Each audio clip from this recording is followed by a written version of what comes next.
إياك نعبد وإياك نستعين اهدنا الصراط المستقيم صراط الذين أنعمت عليهم غير المغضوب عليهم ولا الضالين.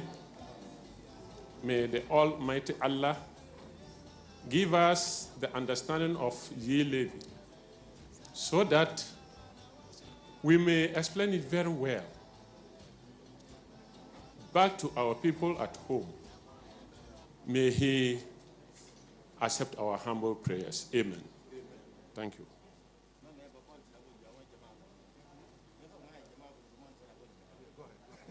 Thank you very much. Can we please be upstanding for the anthem? Let's please be upstanding.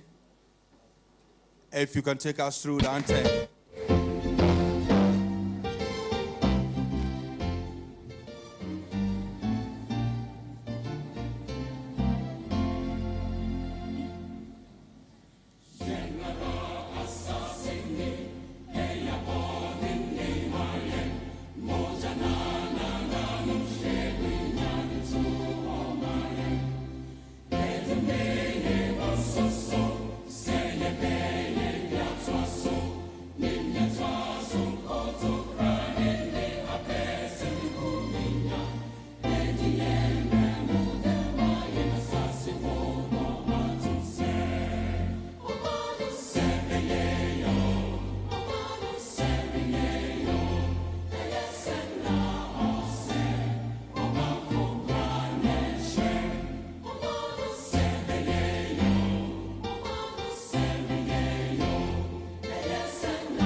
Thank you. Let's please be seated. Let me quickly acknowledge some groupings that have joined us here today to be part of the update on the Ghanaian economy. It's about us to understand the state of the economy, issues surrounding our economy. Those are the issues we are here to get updates on. Let me quickly acknowledge the presence of representatives from the Regional House of Chiefs. Our revered chiefs are here. Let's please put our hands together for them. Thanks for coming, chiefs.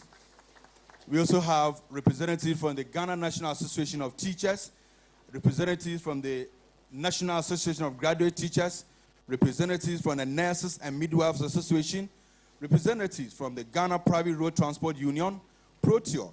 We have representatives from the New Patriotic Party, the National Democratic Congress, PNC, and CPP here.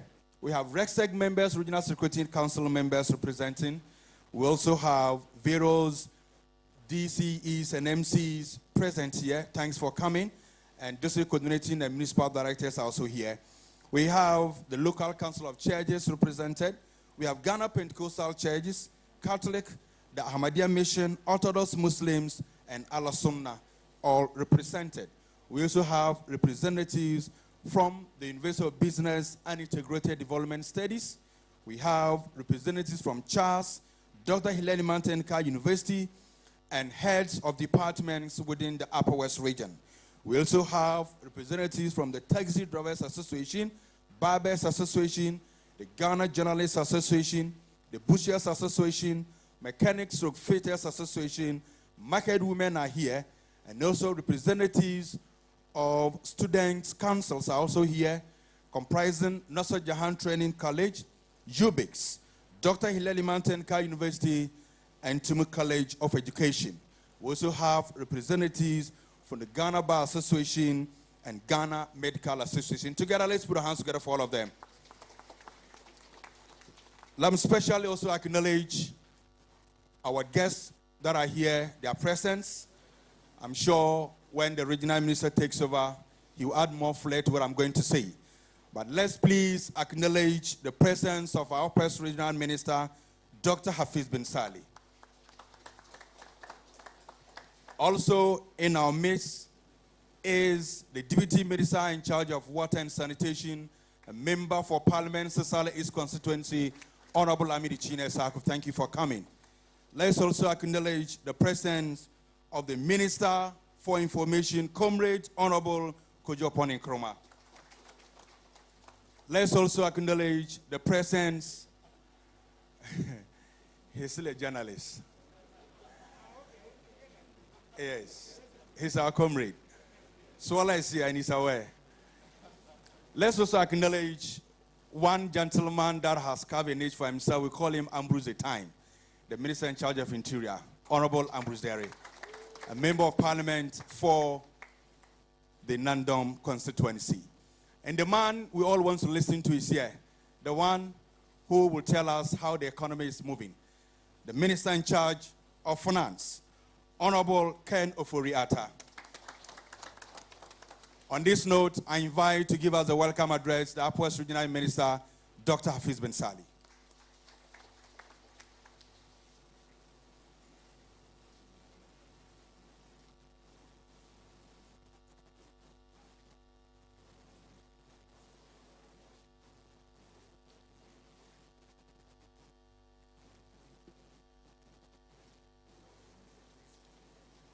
Thank you very much. The Honorable Minister for Finance and leader of the delegation, Honorable Kencity, the Minister for the Interior, Honorable Ambrose Derry,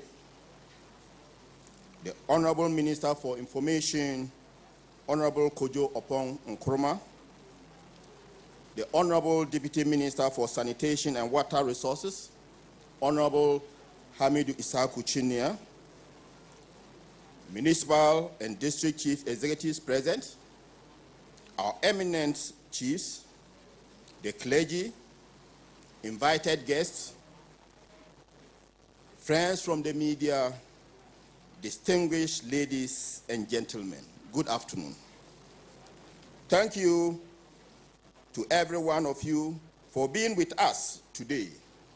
On behalf of the chiefs and people of the Upper West region, we are very pleased to welcome each and every one of you to this afternoon's program. Today marks our 10th on the series of town hall meetings, and we are proud to host the 4th town hall meeting with all of you. This event comes after previous ones held in akufo-addo, Takoradi, and Tamale. First of all, I am grateful to the organizing committee and all of you who made efforts to make this event a reality. We could not have done it without you. We are gathered here this afternoon with the prime aim of creating the avenue for the Minister for Finance and his team of experts to explain the importance of the electronic transaction levy, commonly known as E-Levy, to our brothers and sisters in the Upper West region, as well as take feedback and input from you on the levy.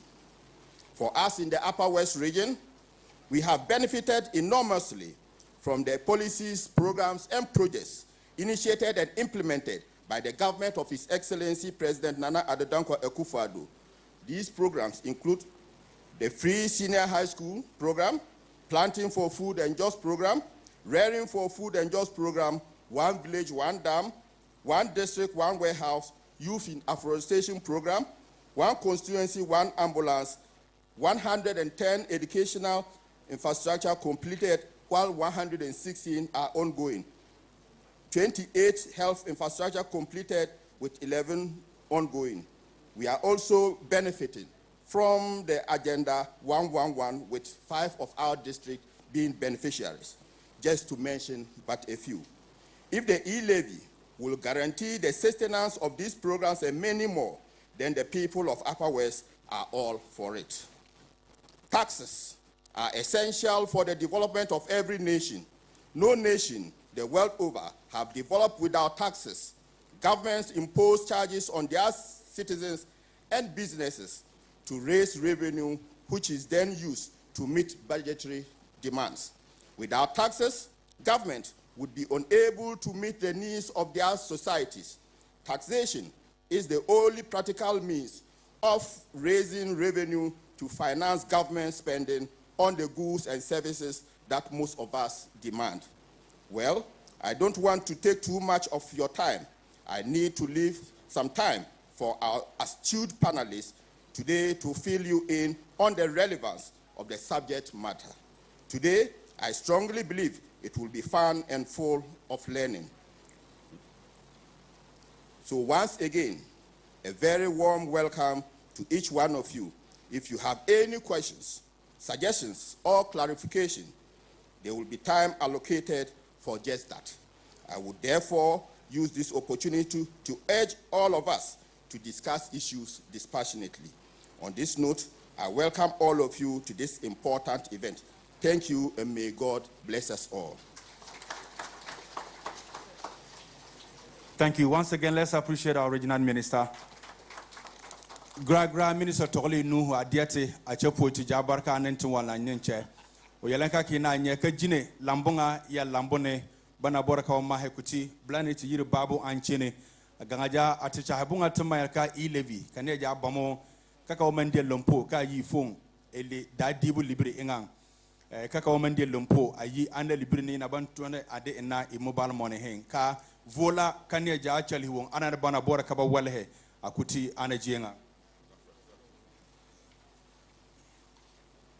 Gra nkumbo wona wale chele da na vuku ne kan ku yelu kumo ajuma yi kakan yala kana wata sa saltir ka munir ayala ce wali nin dagari yan maman na yala na chabe wala baraka ya ja mpo heti minister ankara ti libiyala apu humbiara pong honorable Ambrose Dere apu he ti government ne na amman kara ti yala apu he ti disi anin tinemi mbera nga ja an wache ti din henen mbera ja an biche anin jama ja mpuhiyen anin ya waya ha aha ya gbaboran a che puhi ti santi hanga an yi akra awa ka bawa chanti nimbiri ayi bonga lamponga government ambora ko wanan ku isebabu ka te palo nga ka omala mampana apuhi ti finance minister anon ukerechi beranga on wananga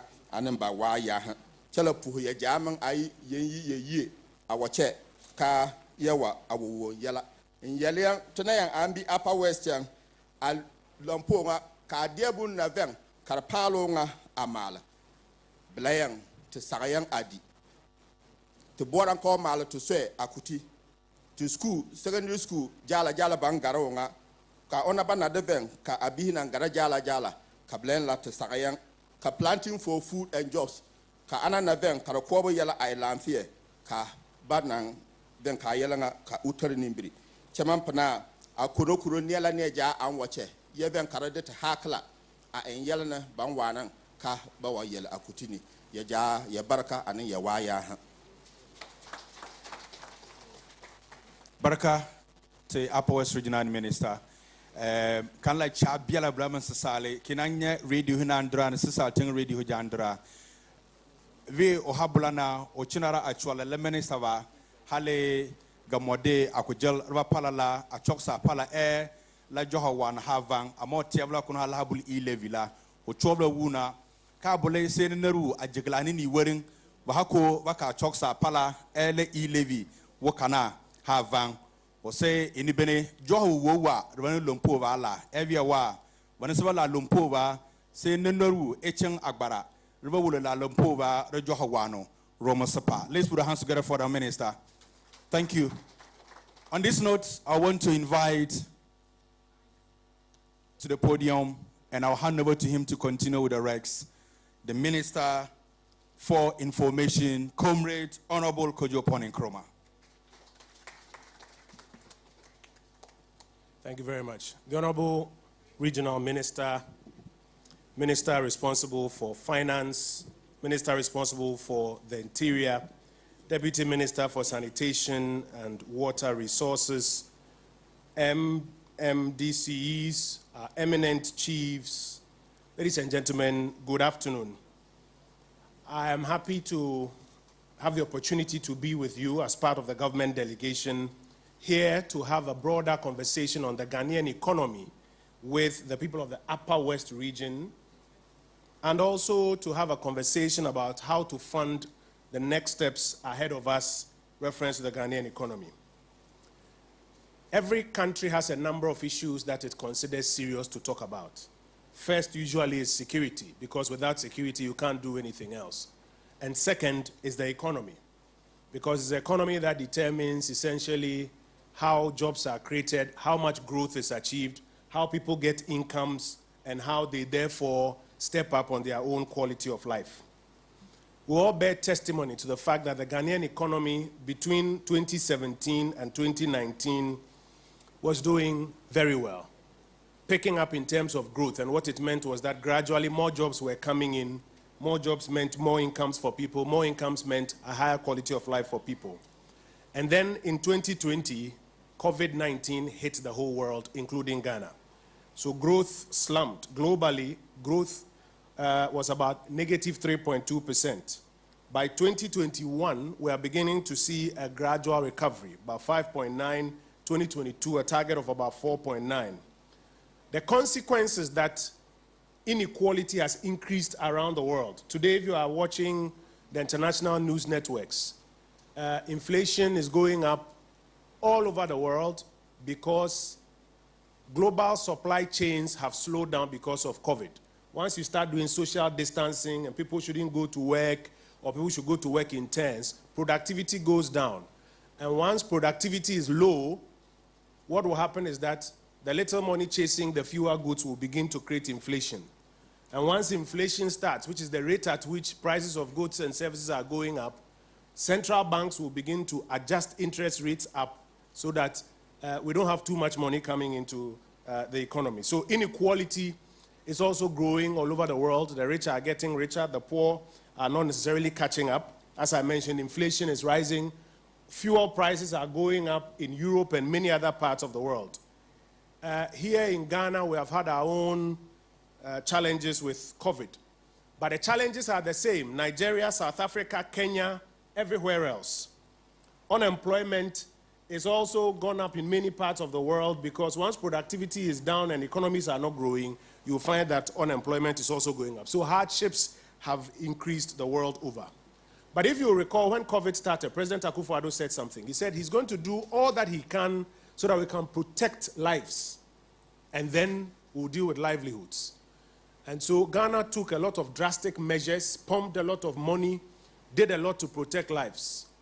But the consequence is that it will hit our economy, and that's what the president foretold, that we know how to bring the economy back to life, but if we don't do this and people die, we can't bring the dead people back to life.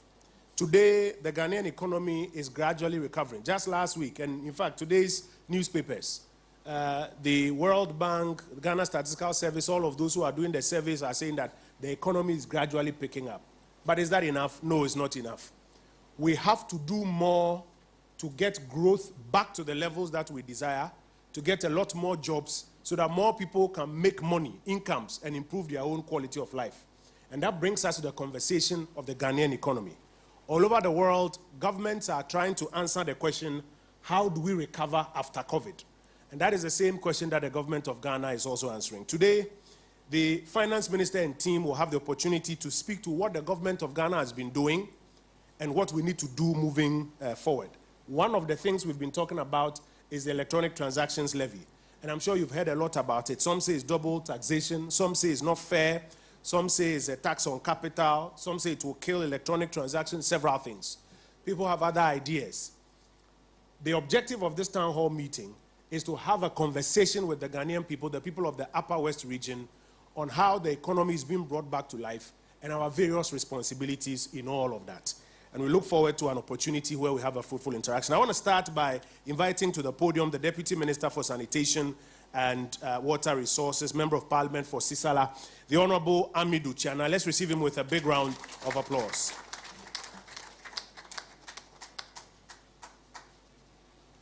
And just as he comes to the podium, let me mention that our conversation today will be in 5 languages: English, Wali, Sisala, Dagari, and Lobe. Which one would you be speaking? Sisala.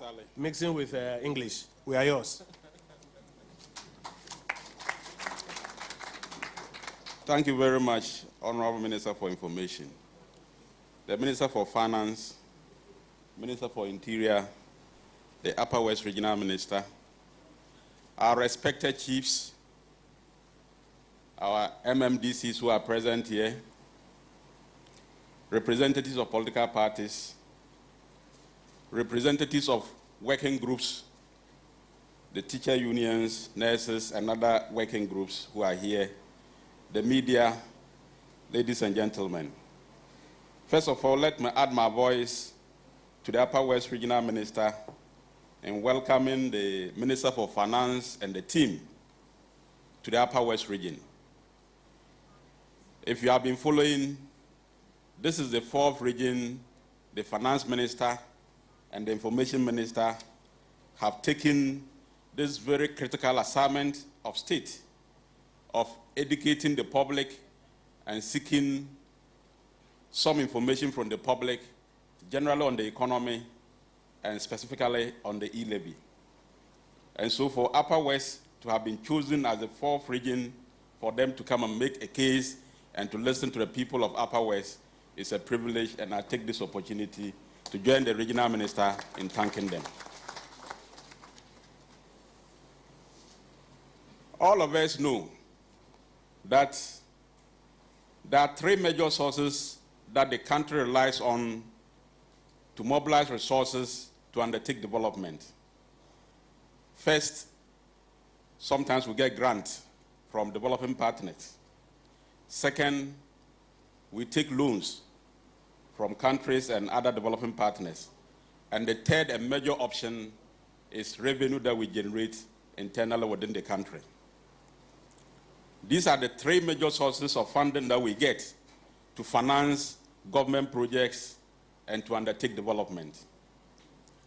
You are also all aware that globally, every country's economy is down.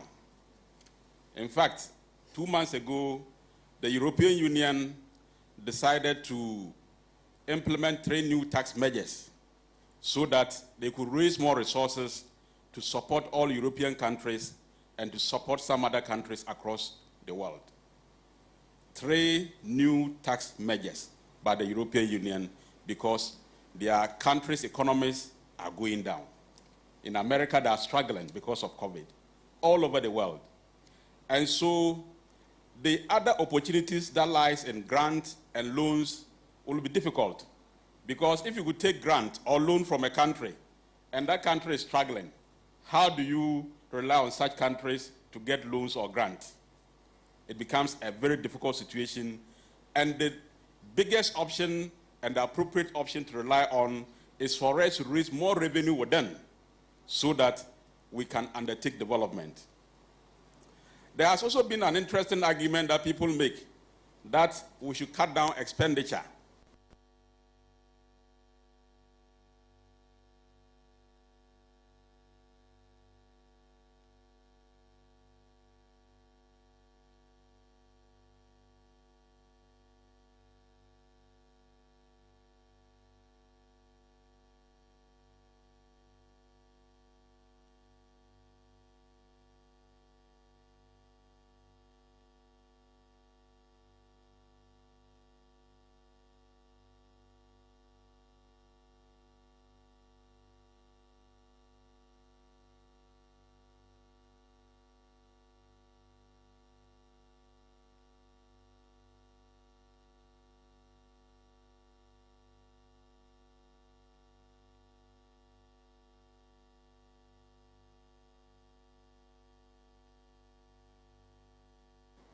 Is bad. Is it not legitimate for the people of Upper West to demand that the road is constructed from Tumu, connecting Tumu, connecting Bolga, which are 2 different regions? It is a legitimate demand. So can government undertake that development without raising more money in the absence of the fact that we cannot get more grants and more loans? So it becomes a legitimate argument on the part of government to also find innovative ways of increasing revenues. So my point is, as long as the people are entitled to demand for more development, to demand for more opportunities, government has to find ways of raising more money so that we can undertake development for the benefit of the Ghanaian people. Now, when you look at the options available, like I said, and I want to make reference to 2 statements The first statement was made by Dr. Kwesi Indum when he was Minister for Economic Planning and Regional Integration. He read a speech on behalf of the then President, His Excellency, President J. Akufo, and he said, and I quote, "After 20 long years of implementing structural adjustment programs, our economy has remained weak and vulnerable and not sufficiently transformed to sustain accelerated growth and development. Poverty has become rather widespread, unemployment very high, manufacturing and agriculture in decline, and our external and domestic debts much too heavy a burden to bear," said the President. This was a statement that was made by Dr. Papa Kwesi Indum under President Kufuor's government. And the point he made clearly was that for us to develop as a country, we have to find ways of relying on our own economy and raising revenue within the country. We have undertaken more than 20 years of structural adjustment program by the World Bank, by IMF, yet underdevelopment has been the order of the day. Now, the latest one I want to add was made on 29th of March 2021 by His Excellency, the former President, John Mahama, at a public forum. He said, "Our country has come a long way since then. The international financial institutions have also come a long way since then. Kenneth Kaunda said, the IMF is like a mad doctor. It can only dispense one prescription, quinine. Those of you who know quinine, it is the bitterest medicine you will ever encounter on earth, and that is all the IMF knew to do. Give you quinine." So we had to cut down subsidies to everything. Subsidies to healthcare, education, agriculture. But Ghana had to go through it, take the bitter pill, and make some adjustment. It was in those years that the cedi was left to float. Foreign exchange bureaus were introduced. Forex bureaus were introduced. Those were the beginnings of cost sharing and beginning of cash and carry in the health sector. You had to pay before you were given service. It created a lot of hardship in Africa and more classes of poverty. This is a statement ably made by former President John Mahama, emphasizing the fact that when you rely on international partners like the IMF, they control what you do, and the end result is that they create hardship, your people suffer. But when you are able to generate revenue within your country on your own, you are not given parameters within which you operate. You operate the way you think will benefit the citizens. And so we have a choice to make. A choice to continue to rely on partners who will dictate how we run our economy, and by so doing will affect employment, will affect healthcare, will affect everything. And a choice to increase revenues so that we can manage our economy in such a way that we don't depend on them. And if you remember, when we went to IMF in 2014, that resulted in the withdrawal of teacher training allowances, withdrawal of nursing training allowances. Tertiary students were made to pay utility bills, which was free before then. But today the free utility bills have been introduced. So if you go back, you can imagine the consequences. So these were some of the burdens that we brought on Ghanaians because we had to go to IMF and because we could not raise enough revenue to finance our capital expenditure. So I think that it is important that as we demand for more development, more roads, more education, more employment, more health facilities, we as citizens must be willing to pay more so that we can support government to undertake these developments. Thank you very much for your audience. But before I go, let me say this in Sicily, the language I understand best. So, nela kalase hala kuruzung ane Ghana ne kalase jeglo. Abina mamajen jomu yukura pe regional minister le alole la finance minister. Ano niazo ko Upper West janang. Roko bula pla motake. Ni Ghana economy se veng ane lompo fale la wasaka ko ba E-Levy. Lajima Upper West nga region nesamam basako. Ba mulere ne dianlia tur la nga nesamam nakane. Finance minister no nia but young Upper West the channel upon so Majan Chame, Machang Upper West Nyala, a lolo and Bakukeri, Basoko Upper West, Bakubola, Amutki E-Levy, and Ghana economy. Le Kalamana won't be Rana can wo Piazza, Kobula, Laziambula, Dakava, Rama Jigla Anne, Adjungo Pe, Mola was a canale, I will lende, Lau Kenere Musapang Apla. To, my Bula Motake. Lajama Papa Kosindum, Obolo Ubiri Tamkwala, Ane former President John Mahama. Ane Landa Junla Yela Kala Sake, Niaji Jalanle, IMF Nuko, Well Bank Nuko, EU Nuko, Jalania, Banajanko Dekala Plangi Las Yankan la country Akaveng, Omasa Obajam Pelele. Landa Nakane Latanko Lale, Aleche Penang, because of Penang Lavase, Sanlanga, the Nufa Lizmurieta, Peret Kiale. Basa I full cost recovery. Nafa Yarafela did Nafa Wojo Murie Pepe, Basa I Amar Laduonga could carry Ankala Tia who Le Lumpo, Lanang almost a pang, low no Murie Gana Tong, Mobina La Janchela Lejalang, Amoblano Pelale, La Jensen no Murie cabin like la country, Mabina, Nikalasi Chalanga, La Janga. Jenamba Nebra Bene, Gana Le Calamo, Niak Piazza Nachiche, Bacha Bruma Wombiene. Bacha school falana, bacha lenyolene, bacha electricity ne, bacha ukene, and government yanga, awu to bukati rewe kalanazang apagana niya, ono karlanga kukiri amape government le, re lompo, rojili nyungana government na muriye, awu brumla wumbie pla, awu sasku apla, awu pla le zomla nywa, ano ukene la kalaziche, la nambi rini dire school head doesn't level tintinga kene, rubo chetintinga apwa, malal neherame. Thank you very much. Thank you very much, my brother, the Deputy Minister for Sanitation and Water Resources. Let's give him another round of applause. Earlier, the Honorable Regional Minister, am I right that you did your translation into Wala? You did. And he spoke a bit of Sicily. So when we go for the next presentation by the Honorable Minister for the Interior, Minister, I'm told you are fluent in Dagari and Lobe as well. Aha. So you will start off there and then you translate into English for me rather. Just two quick announcements. We have some frequently asked questions on the E-Levy, which we will distribute during the question and answer segment.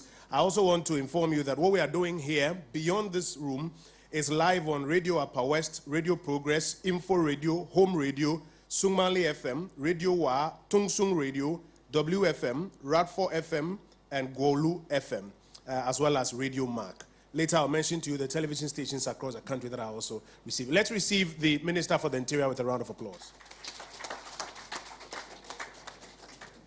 Thank you very much, Honorable Minister for Information, Honorable Kojo Opong Nkrumah, the Honorable Minister of Finance, my brother, the Honorable Deputy Minister for Sanitation, Water Resources. Of course, he's the MP for Sisala East. My in-laws, they can withdraw my wife if I joke. And my own brother, the Honorable Minister for the Upper West Region, who is doing a great job. Our dear revered chiefs, Queen Mothers, our MMDCEs, heads of department, and my people. It's always a pleasure to come back home to Wa. Now, we do know that we need development. And that's already been said that the various sources grant, loans, and we are already told that we have borrowed too much, we are too much indebted, and then taxes. Now, no one wants to pay taxes willingly. The whole world, no one. And the rich are the worst offenders. The rich will take their monies to tax havens to keep outside the country, not to pay. And therefore, you expect that there will be resistance to payment of taxes, not because it's justified, but because it's the bad habit. And I'm saying this especially because our opponent said that their arguments against the E-Levy is to protect the poor. How much money have the poor? I just had an example that was given at, I hope I'm right, by the Minister for Finance. At the rate of 1.5%, if you transfer 100,000, you pay 1,500. 100,000, when you transfer 100,000, you pay 1,500. If you transfer 1 million Ghana cedis, you pay 15,000 cedis. How punitive is this? And it's only the one sending it who pays, not the one receiving it. So the excuse not to pay that tax is totally baseless. Now, why do we tax electronic transactions? The world is going digital. All businesses are going digital. If you don't tax that sector, then it means that very soon you have no source of raising money. But what am I here to tell you? I want us to start with security, and I want to be practical. In early 2018, His Excellency the President came to this region to commission water project at Durmo. At that time, you could not move freely in Wa town at 6:30. True or false? They would take your motorbikes, rob you. Right, it was there. Why? Because the security were not financed adequately. We took the challenge. We employed more people. We trained them. We equipped them. There used to be one gun maybe for a whole district. One policeman will be holding it. When he's on duty, he waits for another one to come. We have done something, brought vehicles. Each of you sitting down here asked me to give you more vehicles in your districts. Not so? But how can we finance our security? Today, Wa and the Upper West is safer because of the investment of the government in security. President visited Wana and he acknowledged it, gave smokes to the defense minister and I, and we are safer now. The whole sub-region is in turmoil, but we are investing money to make sure we are safe. No country outside would invest its money in our safety, in our security. No one will do that. So what do? We have to pay taxes. And I've already told you, how much is it at all? It's not much. The same people who say it is not a good tax tell us that if we implement the tax, we will lose the next election. We say approve so that we lose the next election. In any case, that's why you are there. You want us to lose. So you see, they're changing the story. The most offensive one is that we should go to IMF. We went to IMF before. What was the result? High youth unemployment. This year, last year, thanks to the government, finance minister, we started recruitment. 5,000 police, 2,000 each of other services. The applicants were so many that the short list for immigration was 100,000. And you wanted 2,000. That's the extent of youth unemployment. One of the reasons why we want this tax is to ensure that we provide our girls and boys, our sons and daughters employment. You say we shouldn't collect it? So they should be unemployed? We take the money from those who have and provide the interventions, the free HHS, the school feeding program, subsidization of fertilizer, which only happened under President Nana Addo Akufo-Addo. All those are yearning for financing. We shouldn't collect it. Namine, today, we shouldn't, so that your children will continue to be unemployed. Now, you have NAPCO people asking to be paid. That is better than have unemployed graduates association. That is better. At least they have paid to look up to, and I'm sure that we'll do our best to pay them. There's a lot of employment we did teachers, a lot of employment we did nurses, allowances to trainees, and all that. Today, if you have your Ghana card and you want a student loan in the university, all you need is your Ghana card. Before, you needed a guarantor who had SNIT contribution to be able to come. Many people could not do that. Today, all these are being done for us, and we need to contribute something towards it. And they are saying we shouldn't pay E-Levy. So how are we going to get the money to deal with these important things? And I speak to you, Upper Westerners, because I know what happened here, isn't it? Before the MPP came, what were the roads in Wa? What were they? I was here with you.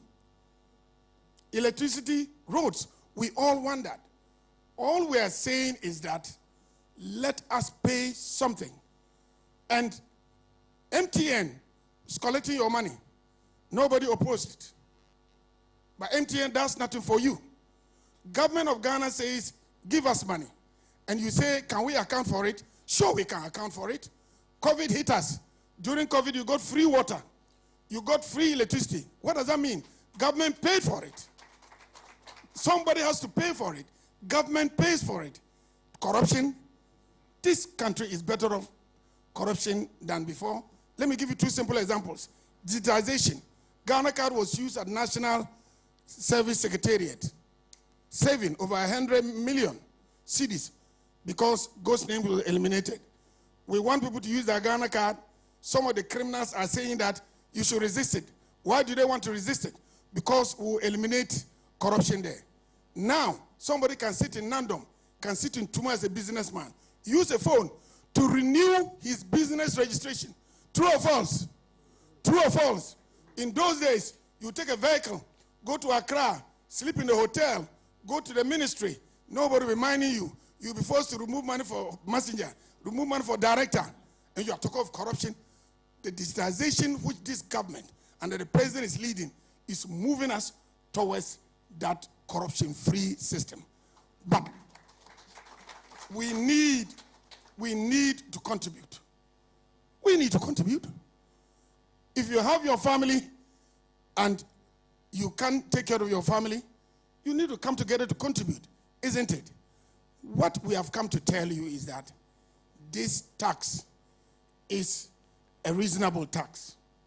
It's a tax that's going to help us to continue to do what we are doing. And the finance minister will tell you that now we are not only talking about employing our youth, we are also talking about giving them some capital to be able to start their own businesses. KFC was started by a man who used to roast one fowl a day. Now it's big. And we want our youth to be able to get a place. Don't we want that? Who do you want to pay for that? The rich people, we are to pay. And they are running away and say they are protecting you. And they say we should go to IMF. If we go to IMF, it means disaster for all of us. So for me, I think today we've come to tell you what is the truth. And well, Upper West, if you know me to be a liar, we can try. Do I lie? If I say the NPP government will do road, they do, isn't it? Electricity, they do. School, free SSS. Hey, my friends, have you forgotten? Over 2,000, who could pay? And the poor have more children than the rich. Yes, because you cannot entertain yourself, you get more children. And then we are saying that your children will go to school free, so that there's no difference between the chances that my son will have and your children. And you say this is not worth paying for? Please, please, please, please. I think that let's be honest with ourselves. And if you take the taxes that we pay, we have a certain indicator called tax to GDP ratio. We are about the worst in the sub-region. 2021, Ghana is about 13%. Senegal, over 16%. South Africa, 26%. Only a few people pay taxes. And those who don't want to pay the taxes and have got millions in their rooms are those who are making all these stories about this. I transfer 5,000 to my village and I give 5,050 for them to get a 5,000, and I pay another 50. What's wrong with that? Please, we think that let us be honest. They have demonized E-Levy. And if we don't tax digital development, we're not going to go anywhere. How developed are we? Ghana.gov has been in operation. President Biden says that they are to start us.gov. We are ahead. Ally, our citizen ID card has become an e-passport. We are ahead. When the rest of the countries get to a certain stage, we can develop the visa, the rest of them. All these are being done for us. All we are saying is let us contribute. Don't let we, the people who have, lie on your behalf and cheat you. That should not be allowed to happen. Anyway, to meet in anyway. In whatever you like, E-Levy. E-Levy be abuna E-Levy be. Agana ka maluza wawara. Ateri sene alibie na miyiwa. Nilka wote libir uteng. Obo ku firi aben bole ne grant. Alba bebe asefu chene peng. Be bole loan. Be ke debt. Ebe ke didin samayaga. And some of the debt they are talking about, let me come back. It's about 25 billion that the government paid to make sure that those banks which failed, you, the depositors, got your money. This one, is it bad? Is it bad? So, lenamwe, eche lampo na homiya. Atika biya lampo, 1.5%. Ebe yeke, ali biye donazu. Vi money yel kankunye. Funwa de 100,000. Tout d'amour, tout koba, si de terre, funayan, tout ni cobre nous young, tout ni cobre you young. Fou de 1 million, tout, libertira, attacks na funayan, 15,000, pienia nous, bonga, nafnaya. Anga be bonzai. Ebe mariziri ani na betara ani myana be yele. Oui. Ni betara. Ni teli bi na tendere. Ni teli mi na kondere. Bena be bo ka be yana be yelele. E chatin at belen be bo be song ne tie be ka. Eti wo wana taxa. A voting time eti na lona. Abuna endis bo. Be bo kiti lobi. Be bo kiti loyi. Fucheni kor ti konega akorusobi nyefudan wa altabe so ayelebe tenibere beda boka bi yel kunye ani ir ayikani zabritina a covid na wa usani yele yaga atendaza petro libye dona. Indeed, there was an argument between two students about the cost of fuel, and then one of them said, how much does a gallon cost in the US? And one said $2. So okay, convert the $2 to cedis. How much is that? How much is that? $2 to cedis. Is it not far more than you moving towards the 800 that you want to kill us for in this country? But it's because post-COVID is bad. So our COVID one never be 20. Our government kuni ko free, vous free. Atapere bono, our government ya fertilizer. Belwa kuni fertilizer. Aya hafa agula ka government nu ya lebanai so ni be ni bobre se ti bore bibi nyeto ma india emi gana be gure ni sa boru bi police ubi immigration ubi fire service ubi prison service nyina libi na yi timba data sanga to kroko bibira to me ebe ke ti IMF ti we che IMF alle anatin me atam na joma ma na be lana me tam na ndiri to me. Police be dire, immigration be dire, prisons be dire. Pampana nga mbokoruna, mokoruni konga abuza, mokoruni konga abuza, mokorusa. So azina ti wana chwa yokuni. Adonga na wa, ubeku deni libye chenize, ubeku deni libye atila mbali yazi. Ni bane lea tengna ti maleti ne beaka. Biziri. So inzele nyina, imbe yera be dawure. Belme yaka E-Levy. Bon kambeno wabni bay be ke lampo na ti ya blanle be to mala tingi ni barka yaga.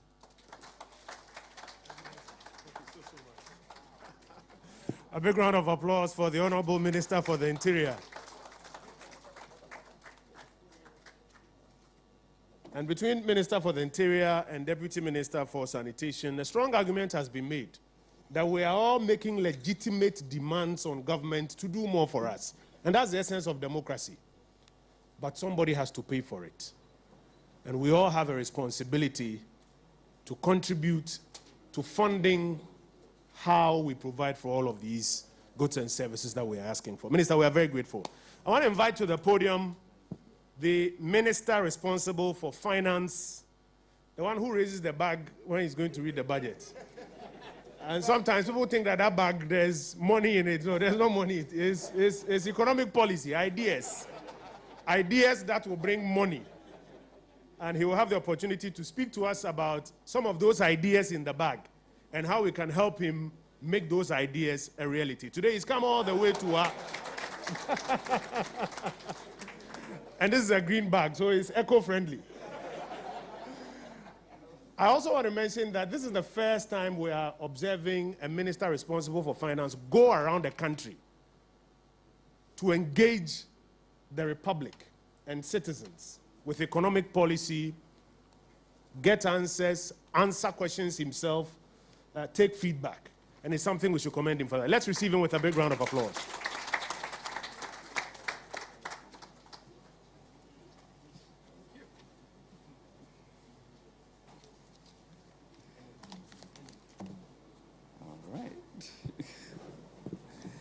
Good afternoon. Good afternoon. Good afternoon. It's really, really good to be here. As has been mentioned, Upper West is actually my favorite region for many, many reasons, and it's good to be back. It's really good to be back. Our venerable chiefs, I really thank you for taking the time to be here with me. This weekend has been a lot of meetings of chiefs. On Friday night, Saturday morning, I was with Agyapong at his sister's funeral. And then yesterday, or Sunday, is that right? I was in Sogakope with the chiefs, talking, having a conversation of this nature. And today, I am here with you. And so our royalty is getting the best of us to report.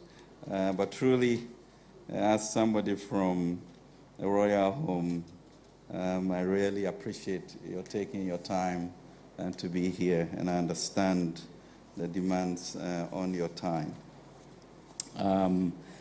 So, colleagues, our dynamic regional minister who has a tradition in this region from his forebears. I guess one of the most effective ministers of interior I've come across, and that's a son of yours. It's good to have you here. And of course, our Minister of Information, who is making we older ones run a little bit faster than we should, but that's great. And then, of course, our Deputy Minister from Sisala. Really appreciate your being here, and it's a wonderful occasion for this conversation to be had. I also truly welcome the representatives of the political parties and all of the various associations that we have here.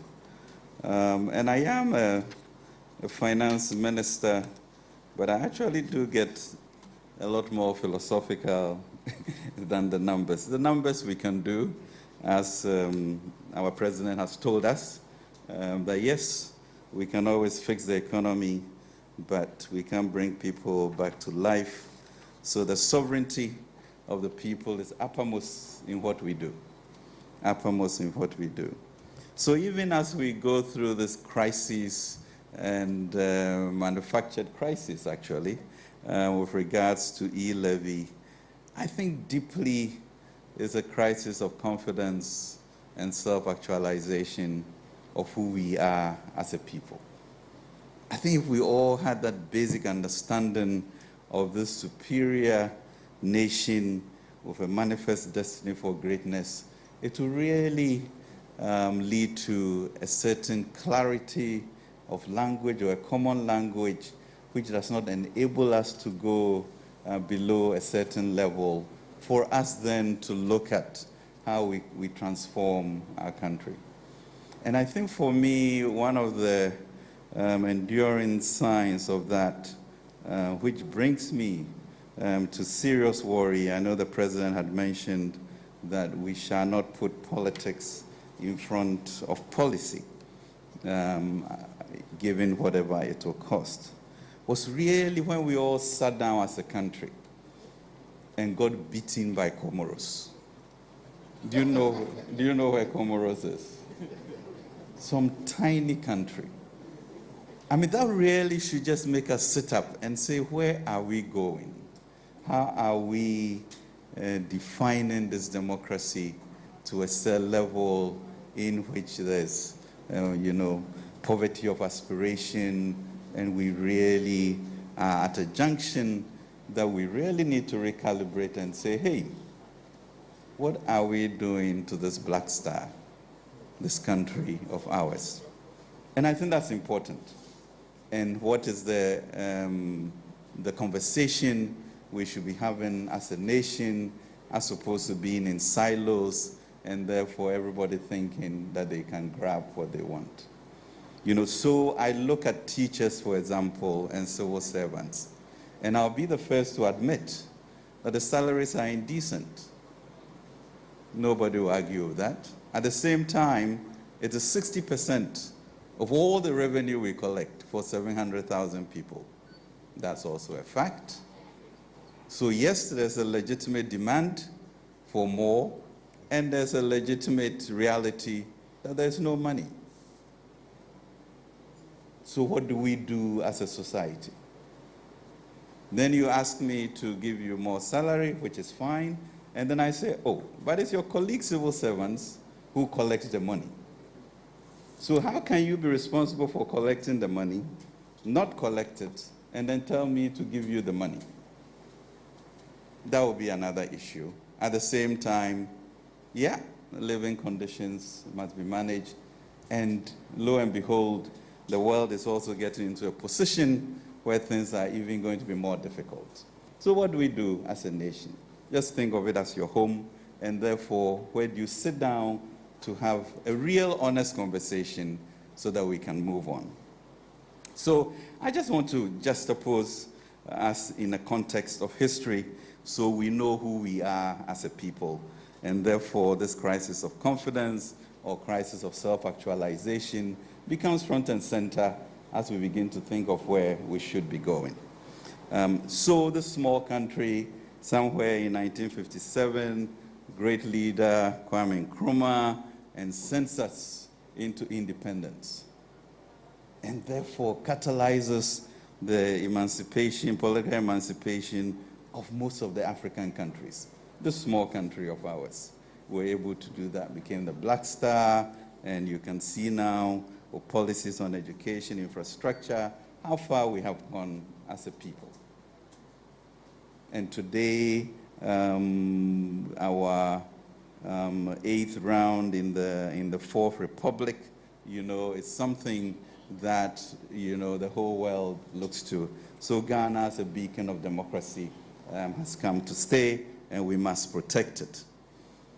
Then in those 60 years since independence, believe it or not, we never had any AU or AU organ in our country. And you wonder why. So we bring independence and somehow OAU. And then last year, we got the Africa Continental Free Trade Area to be situated here. And notice that the new fight that we have is about economic emancipation and investment. That's where we are. And that then comes into our country for some reason. So this kind of divine destiny continues. We are a different people. So with that platform, we then are going to be able to build a regional enterprise, a continental enterprise, the legitimate gateway for investments to come to Africa. So we've been seeded that. So those are, like the two pillars in our secular world, But as the Lord will say, seek you first. Tell me.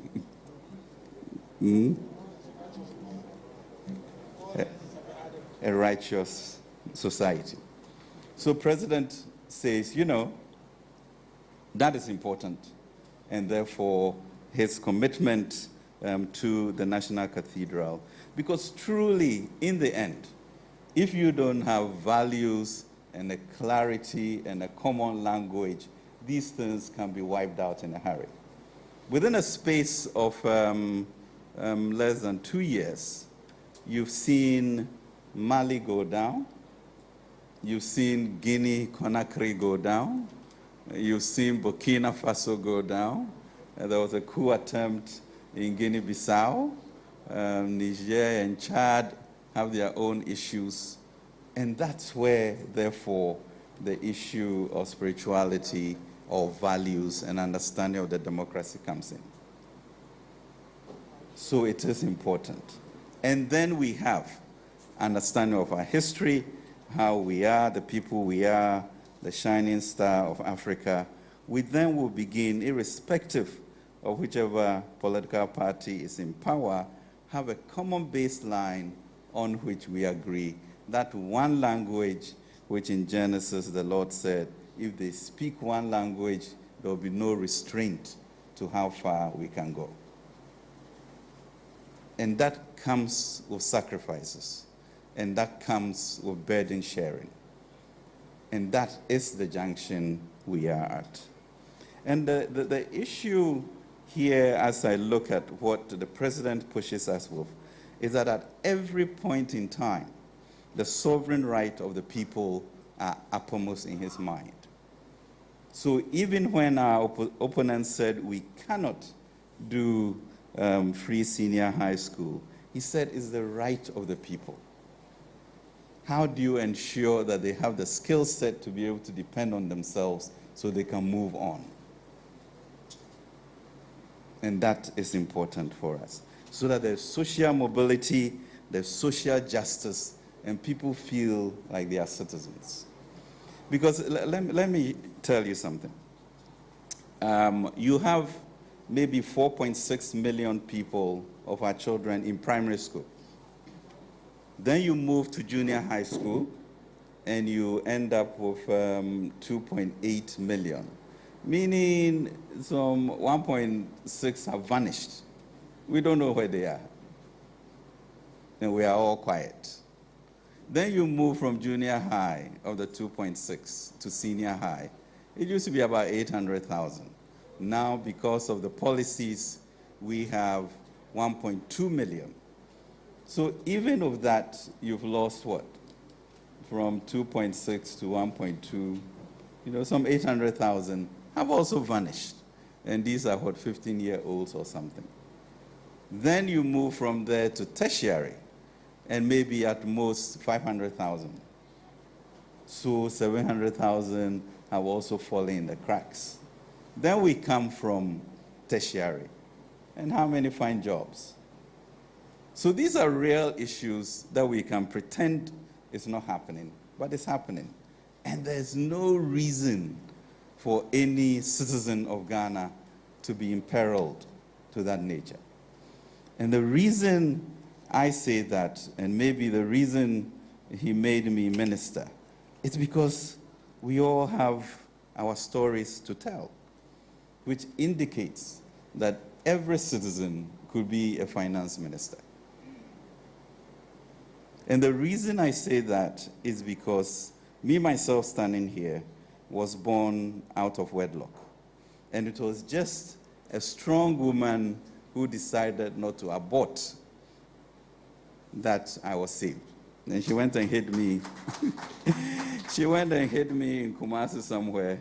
And when things calmed down, then she came back to Chebi. So in Chebi then was where one went to school, lived with my uncle. You walk a mile to school. In the morning, you go to the river. You roast your plantain, put it in your pocket, and then move right on. And if, of course, you don't like school, the Brim River was always ready to accommodate you, and you swim all day and go back home believing that's okay. But your grandma will suddenly see that your skin is a bit white, which means that you might have gone somewhere else. And, the good old stick was never very far. So that was that, going to Chebi Government School until Dad came from doing his PhD, whom I didn't know because I had not been accepted in the family yet. And something pricked his mind to say, oh, I have this boy in Chebi, or he's now in Accra, going to Kokomlemle Primary, etc., etc. And so decided to bring me home to his new house as he became a lecturer in Legon, and changed my name from Nanaya Kuntunkununkun, which I still have, to Kenneth. I needed to learn how to spell Kenneth at that time, and speak English. So those are difficulties. And I was not, I will assure you, the best student in Chebi Government School. I wasn't. So it was the opportunity given by a mother who was courageous enough to not abort, and a father who somehow felt responsible. Most of we men, we usually will forget about that. And that has been the trajectory of change to Legon Primary, Achimota Primary, Achimota School, etc., to where we are. So the intervention of senior high is not to be played with or minimized and, thought of it as insignificant. It changes lives. And so, therefore, the Lord blessed me and my family, and we are doing well. Then we had a house help about 14 years ago who passed because of her enlarged heart and had her niece living with her in Accra. So, of course, when she died, the family came from Bilo, Napa Walambusi, to come and take the young girl away back home. And my wife said, no, this can't be. I said, well, it's their child, She said, no, it can't be. So let's adopt her. So that was some 12 years ago, barely able to speak English because of the Kaki school and all of that. So brought her home, and remembering that me too, I was saved by my father bringing me. And today, she's graduated from a school in Canada, which is really good. But that was not the end of it all. Then after she finished, she came and did her national service in Tamale of Action Aid. And then she got into McGill, which is one of the best universities in Canada, for a graduate school. So now Lillian, has this opportunity. And that's why I go to say that all of us could do great things for our country if given the chance. So this chance of senior high school is important, and the chance, therefore, to recognize that a little sacrifice can transform people's lives beyond measure is what we have to deal with if we are going to remain the black star of Africa.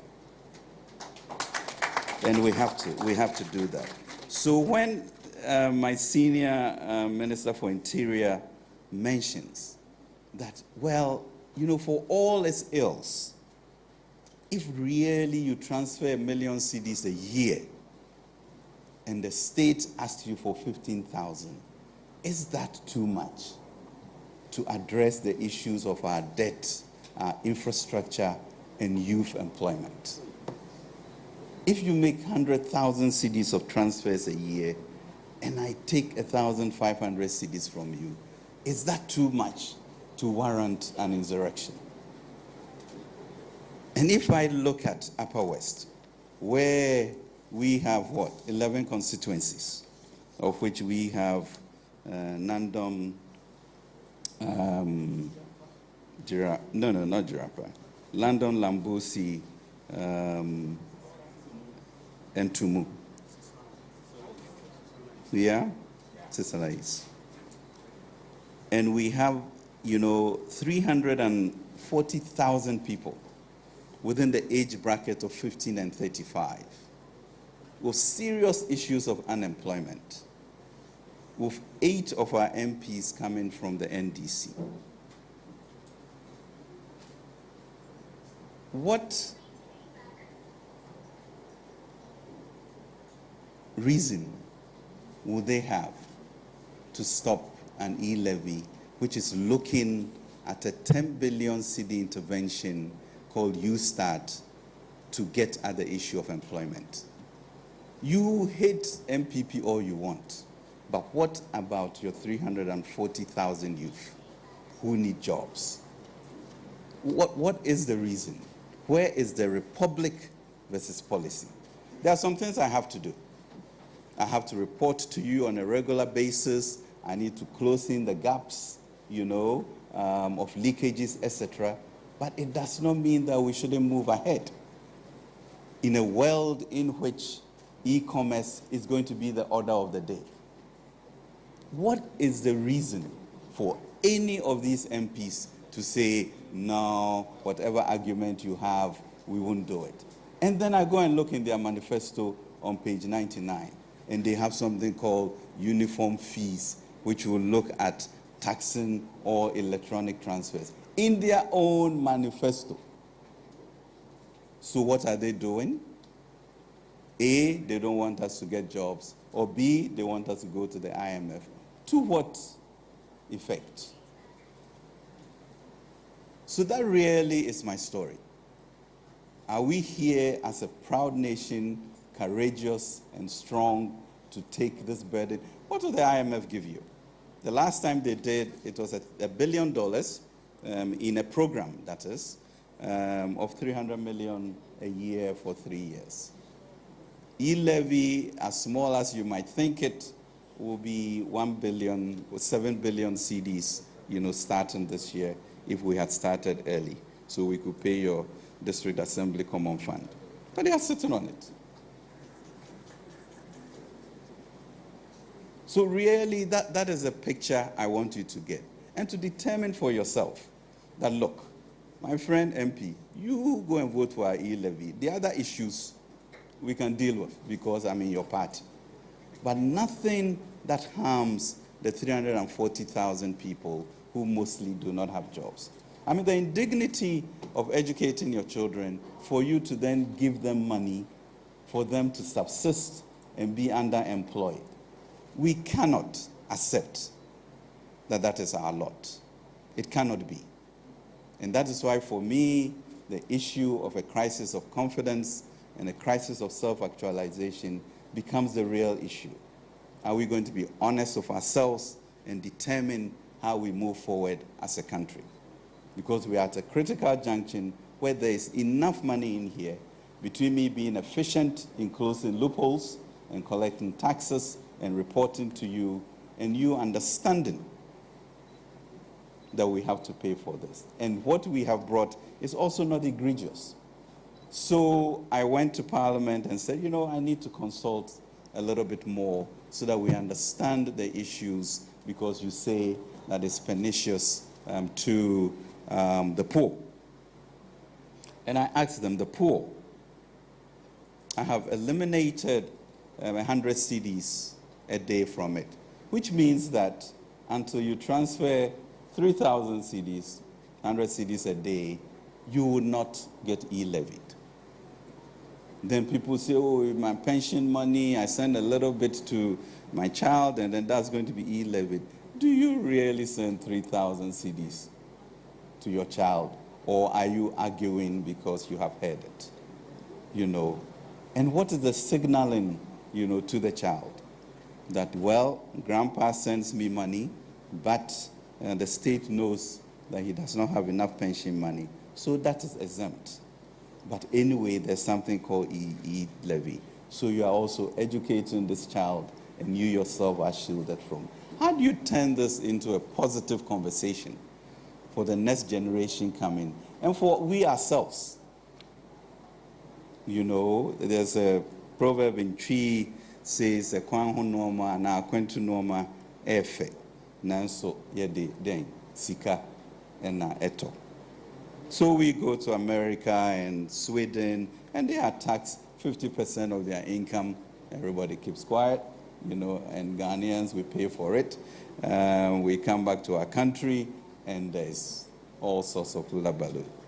But the reason why I'm not saddened by this and giving me the opportunity, thanks to the Minister of Information, to get around, is then being able to really look at who we are as a people, to have a conversation with all honesty, me listen, and also have my own background as what it is growing up in Chebi and being privileged to have this position to serve.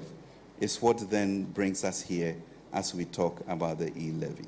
So it's not an issue of sort of technical, rejection of it, but asking the question that with this level of unemployment, truly, me as a teacher, am I going to teach these children and then they go and they have no jobs? It can't be satisfying. It cannot be satisfying. And that's not the people that we are. So where is the republic and where is politics? Is what I ask.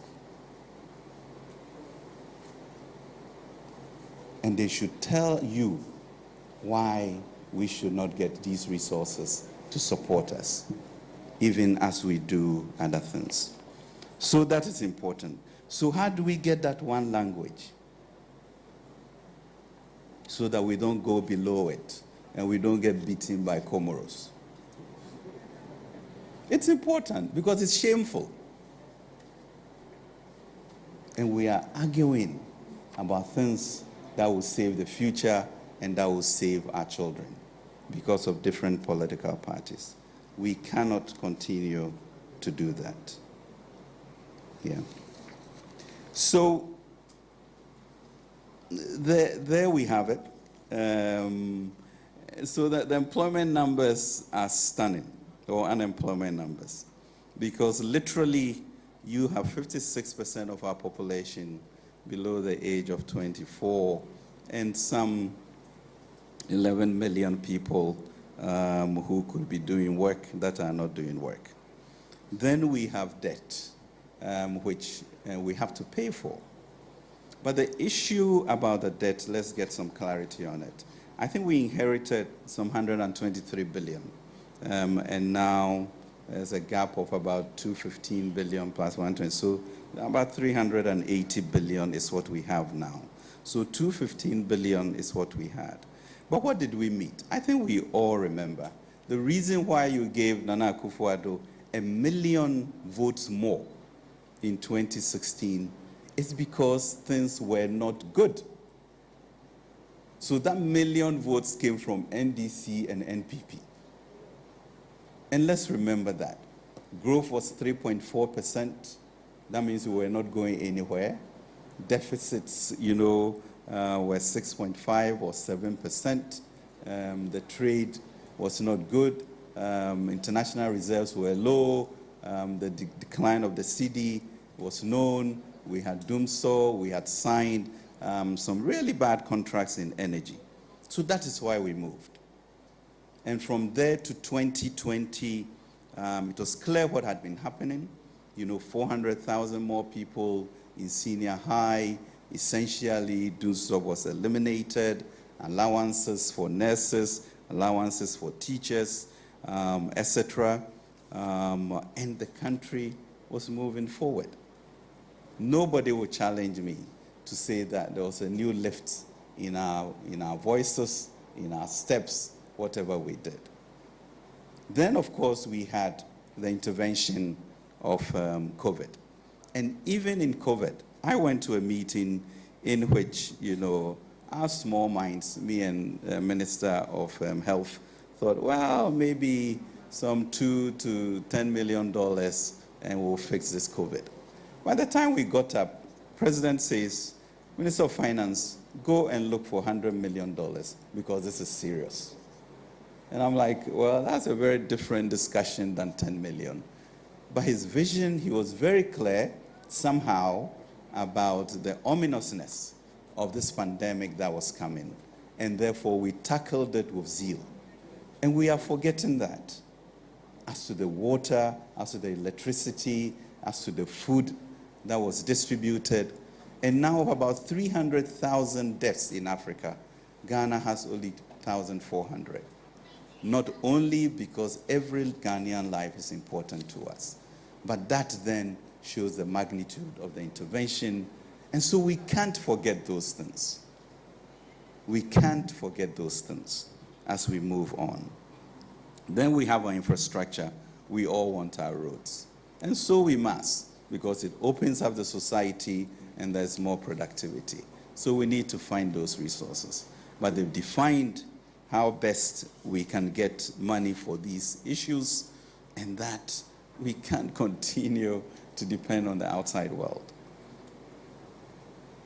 And we know we can't, because Ghana Revenue Authority tells us that of the 18 million people who could pay taxes, 18, only 2.4 million are paying. All of us sitting here, if we were to honestly look at whether we are paying, you realize that we fall short. So 2.4 million, 8% of the population is carrying us. That cannot be fair.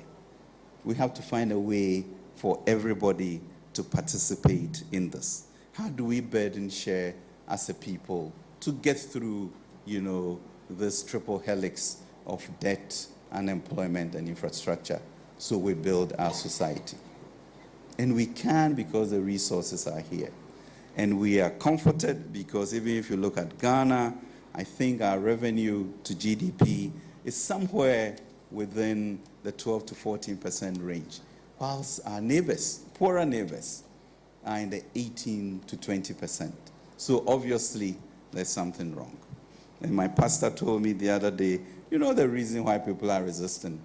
Because your tax system is like everybody having a little bucket where they decide to bring it in or dodge. Now you have brought a water hose.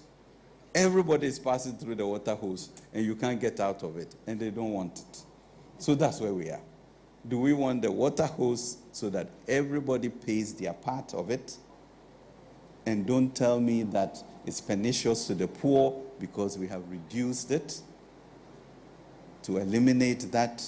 But we have this problem. If nothing else, our youth, so that we can get employment going. And we come back to that society with one language, that society that cares about the neighbor, that society that ensures that a Lillian from below, will be carried by somebody for her now to have a master's degree from the best university in Canada. Or a kind of Furiata born out of wedlock, walked 1 mile to school with plantain in his pocket, now being finance minister. And he wasn't the best in Chebi, but the opportunity. That is the society that we are. And that is what we should rise to.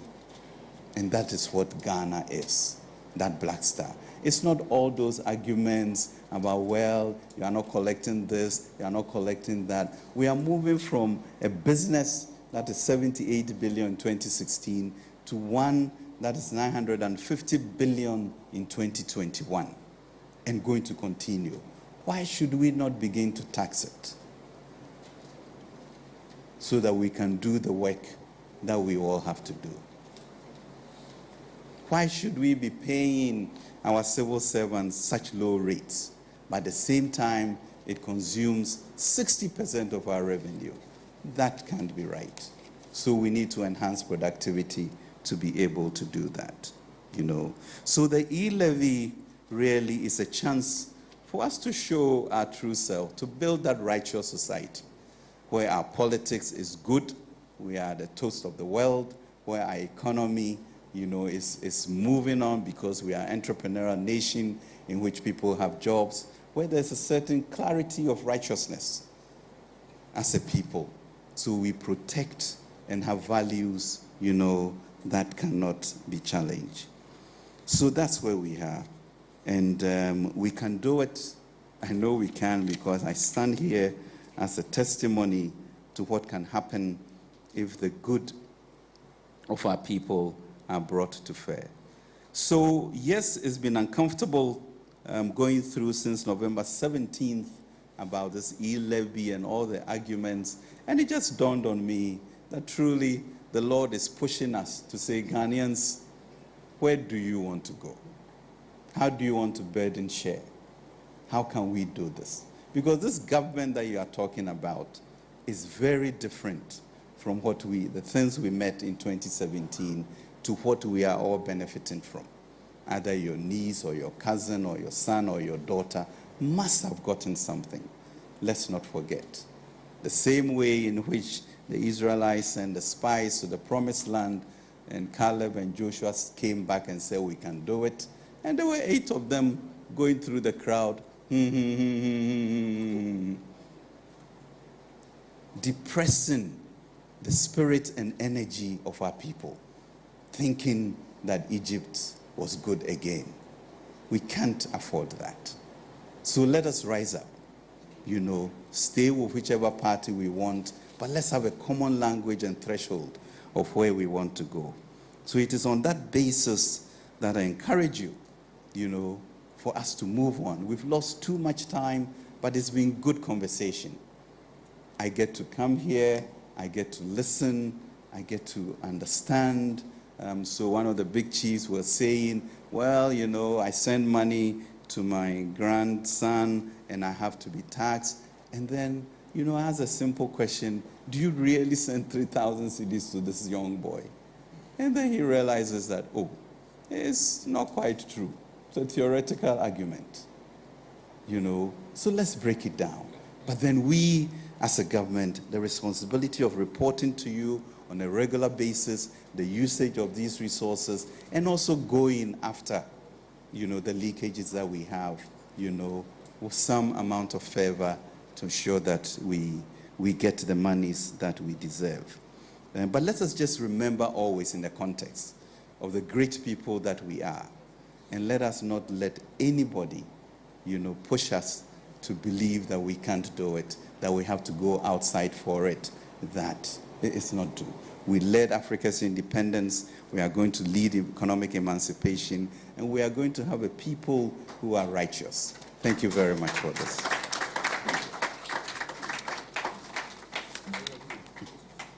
Thanks. One more time, let's hear it for the Minister responsible for Finance. Minister, thank you.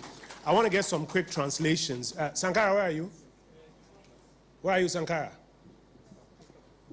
You have a microphone there. Can you do a quick translation into Lobe for me in about 2 minutes? Can you do that for me? Very quickly. Can we activate his microphone?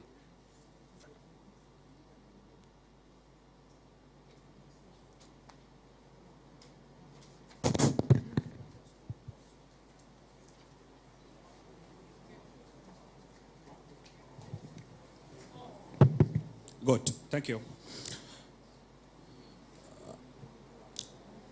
Nimbere Najine Egafra. As a minister na kara silibi deal tosene lesson e ka se pal Janet Chin sunne wil tarse ana e ka ton mal lola yi no yara irbi anya na obara yuruba bola honorable Ken Ofori Ata.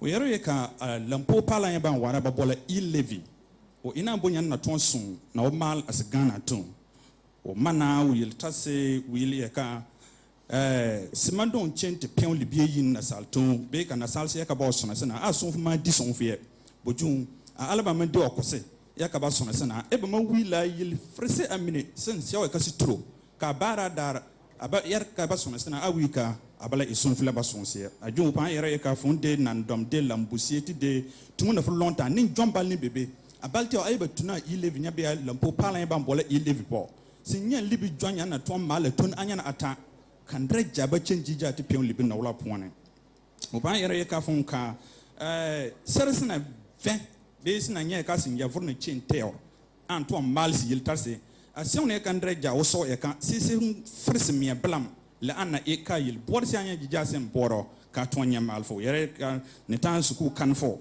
ban boleka free SHS si janyana le tona na yi apona wa doctor ye malfo ye yiviel viela nyasembe sere an ton anyan taba na ton ireka tunya mbaya se so e ka semwen semia we yere ka funchen Ghana Revenue Authority ne babal na kare se lampo di el tase be ka ne be million pina ni ne taso e ka ba yap lampo aka Ghana teacher abara da ne ba ngmenele bojun ba yo yan pion e ka fo ton tu na funya an ba banyan ba jija ka ba ton wa yara lampo kurase alalo pa yere ka asibibi yo jema bara sa kutu agene ba tara tumai ngale sen wanya atuma koba ngale sen ka ba ton chen suku chen tel Uden Paul Blains on man le unchen na sal ton suku selen wat bar aso lombi dia do len wat bar e banya tomatuya awsa ku chen fo tonin bor we yere ka semba yang ba mini be agomnet po e ka san yere si dire amela ma ja blam le fontinye ta blam lon me abaye ka abile ba wure libia ja na ba yono kale wi e ka yel mal se mini bebe na benbe Ghana gomnet nse ko mala ta libia be bebe jum abaye ka asan yere dire si libie ajun yere ka ampile November what on wa gure wa don gangu bebe boyin jai a in yele na wonwo ko mora e ka o lieb ndibe ya abanya abulo won boko mal ko ka sel mboka asitubin la na e kasi dieb mpanya ti chabar kasi yon ni si bibi ni si yon tulise ka ba me ir en dar kon na ba me 20 a E-Levy be a lampo pala ya ban de wan ko nan je libye no ko Ghana ban as bin na si chini na si trichini ajun yare ka alibia ya ban dire why ban dim tichine et sont les sons ja lo finance minister man lian wa lo man ko se ndo mene alibia se nya anton la sidi anya la sa die wo mana na sont les sons ja asimanyu ni ta anton wo irwa dine na wa mana anya ko se lela wo wara sons ja na mana ko se ajunda ja wote ka yeli ina yel deore wo mana e ka wo tana kana inso e ko ka ngala e kama ilibri na on mobile phone po na de ko mbie ku beji ko ayitin do ngba ko yere ka alibi lo phone na ko fo bi amene fe ka million point ko ka lo baba pombe wa ibumba na ngba blanjale afilibi lo phone na ko bi lo wa par fo kon lo la ba ngba blan ajun yere ka sita de anasal si son fo lo ko iyele sen dial yo we ese mbore ka sornya lo finance minister nyen de wana si jotu la na e ka se lontare se Ghana libye na se lier cheche mantara se debi na se kare se ton e barkan. Thank you. I kept hearing you say lampo. I'm sure that's the tax in the local language. So I've learned something from you. Muniru, comrade, if you can do a quick translation into Wale and Sisali for me, then we'll get to questions and answers. Quickly. Kinanye anane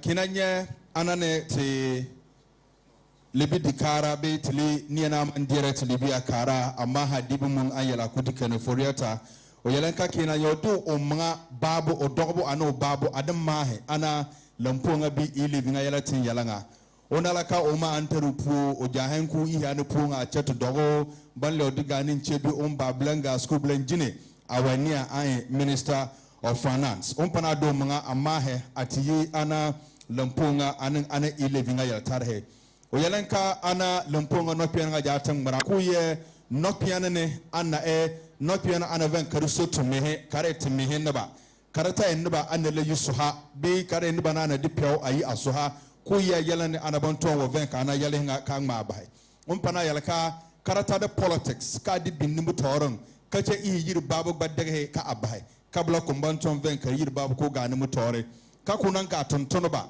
anin ticha he ka wasan yar yala batar nimbiri ka amma man jati ye von an wulka ta batona laham libiyati mehen annabin tat dibu karidi ata yawti mehe son kanan ven ka ana yali nga ja ka ambaman achino son on pana do ngata mahe aga nkroma andangu kublan awadie te mehe ayi engban pianisen 1957 awulka Ghana ti yanba na bantu ndiunu ayi ti yidierba kacha yiri babu lyo hemblan awana jine o yelaka kina anye kati yiri nga wopili barang cha jagperon balong anche wo petu wa bahe ka yiri babu alyoga puri au yiri babu nga alyoga puri ka Ghana yunane kinanga engban piani tengi ka bamen yande bana wulkana jagperon balonga o dogo he bamen on pana yala ti cha ti cathedral church ka kina anye ka man suman karwan puho ngana so hangmane kaulkati forforu naga ni mutore olaga kinanga Mali aga Guinea aga Burkina Faso Niger anen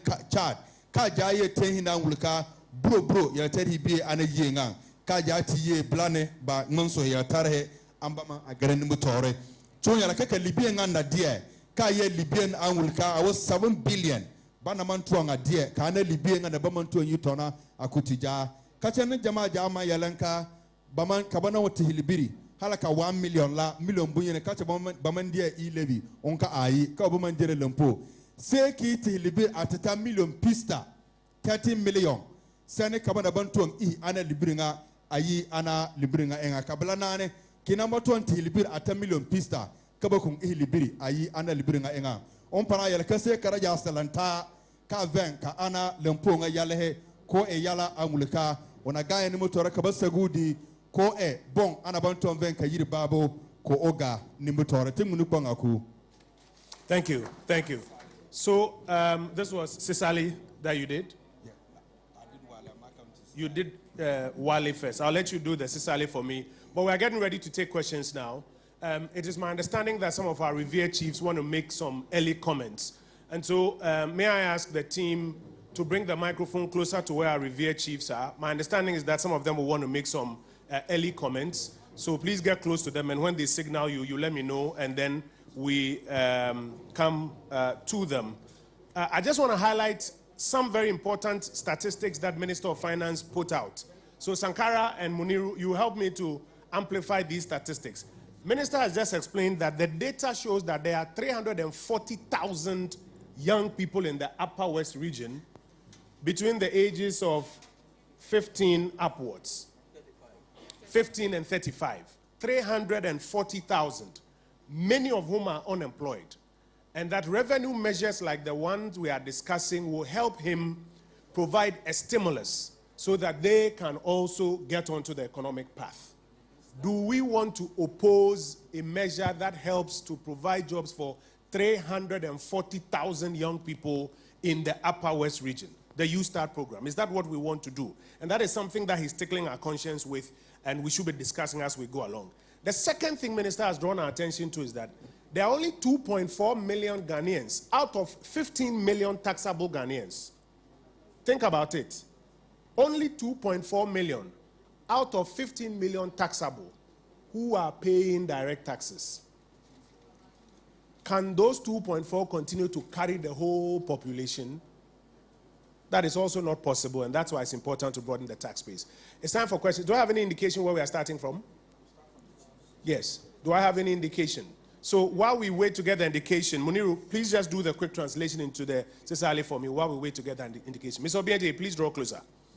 So mbena enibene la minister haben la morwie la nar la morwie dunuvia o hakole o bolviara amole la E-Levy hala kabuli enibene E-Levy ha hakako o wakon hasu leni la janla tutwokano lama ania renaje aviu iresi a amomo re enete wulukan E-Levy haba akuko usi enibene la totonna goma totonna la tichava Rubetuno via wuri, but no via mahabure, o mole, and a lao wool kikias morbi ayoka, as well a dikaka, a paper and woko, and love teachers wotung, cove out to the wotung, rumotuno wood power, what will come with the avamora diania, or hono, ruwuri.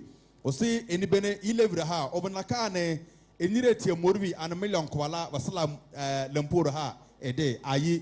Or say, seri tia, 8 tia morbi, quepi morbi hemobal money la.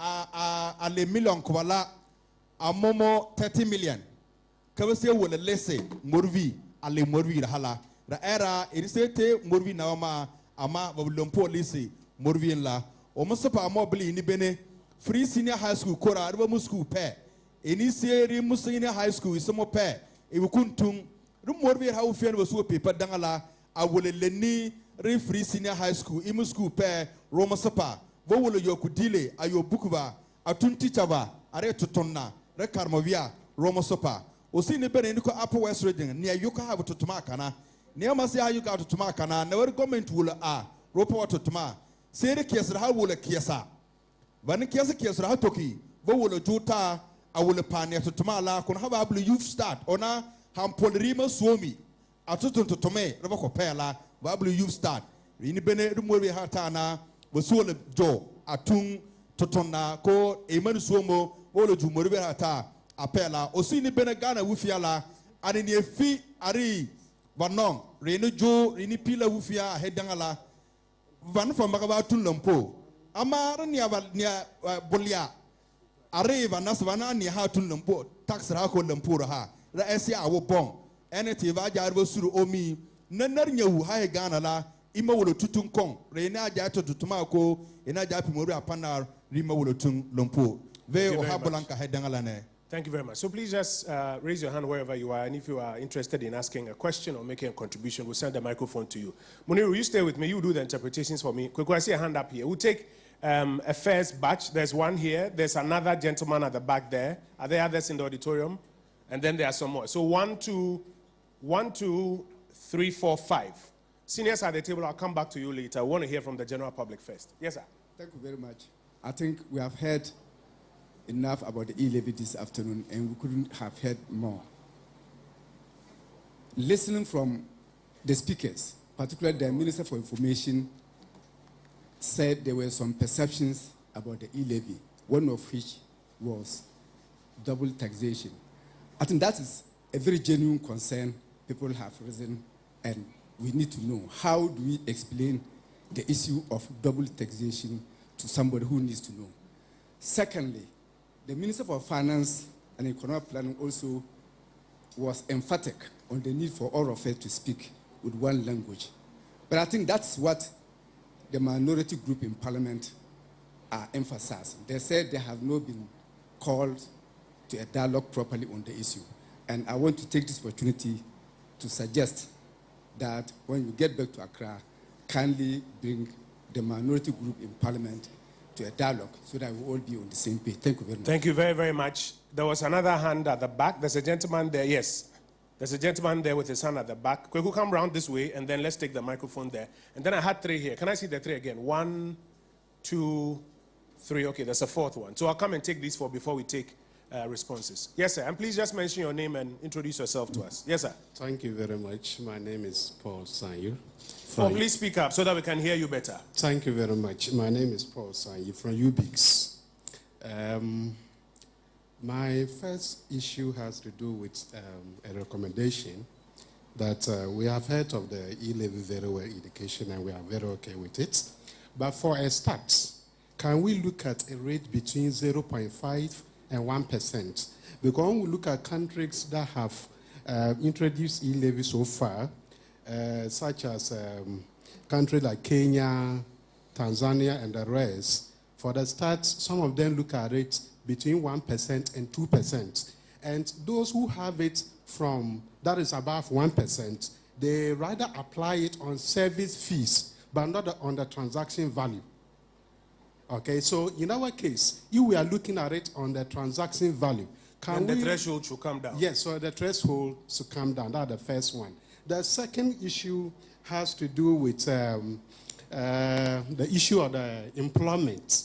Are we also looking at the possibility of people not leaving the digital platform, such that the unemployment that we are looking at, people who are already on this mobile money agents, when we have so much reduction in the transaction of mobile money agent, don't we see the possibility of people becoming unemployed who were actually doing the mobile money transaction as their source of what? Employment. Thank you very, very much. Those are 2 very cogent questions. I'm sure we can give them a round of applause. Let's come this way. There were about 4 hands that were here, 2 just by the cameras, then 2 to my side here. Yes. So let's start with the gentleman in the red cap.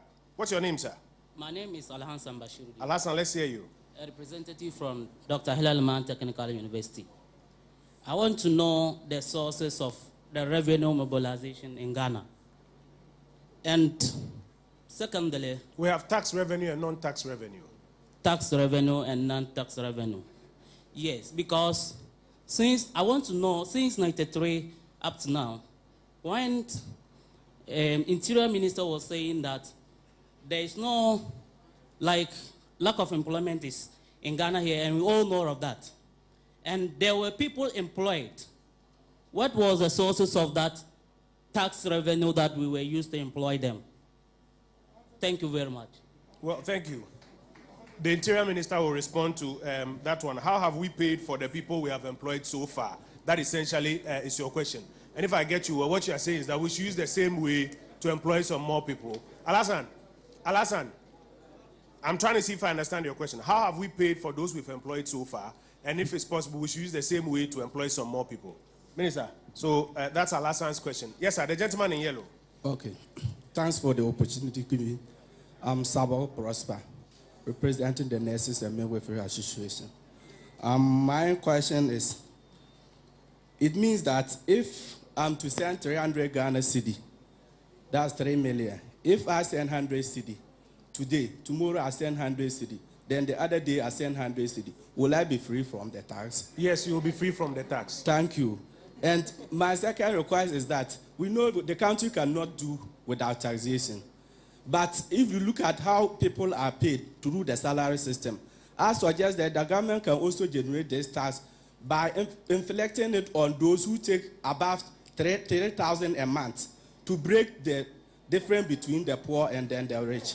So government as an alternative should increase income tax. Yes, government should increase income tax for those who are formally employed and who earn a salary. Yeah, those who earn beyond 3,000 cedis. Thank you very much. I like that suggestion. We'll let the experts speak to it. 2 more questions and then we'll take responses. Yes, sir, introduce yourself to us, sir. Justice Autry from... Can we have some quiet in the hall and hear his question, please? From Justice. Here Iman Technical University. Thank you for the opportunity. The E-Levy, which is an issue that we want to generate income from, it has been a major concern to me that the state, when I went to the former education system where you go to O-level, and before you choose your subject in Form 4, you do all subjects. And what is money? We said I did science at Form 4, but you do general courses in Form 3, and I learned a cons. What is money? Money is a legal tender. It's transferable, it's durable. It can be used to pay for goods and services. The country has sat down for individuals to create money.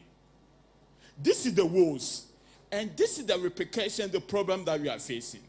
Now, the individual company creating money, what they do is that now the people sitting here, when we count, they are having about 10 million in their wallets as they are sitting down. And all this money is with the individual company. They get the money, they translate into dollars, they just send to their home country and transfer to their home country. And we see that always there's pressure on our dollar. The dollar that we use to import goods, because we have allowed individual companies. So the problem to me, I have the issue to it. I went to the minister to go and meet him, but I met his absence. What the state have to do is that money should not be allowed individual organization to create money. Mobile money is money. What mobile those network can do is that when you send the money, it's not transferable. But once the thing becomes transferable, we have allowed individual companies to create money in our country. Justice. So what I'm saying is that Ghana mobile money, electronic money, should be operated by Bank of Ghana only, not any individual country. Other than that, all our money will be sent. They change into dollars and sent.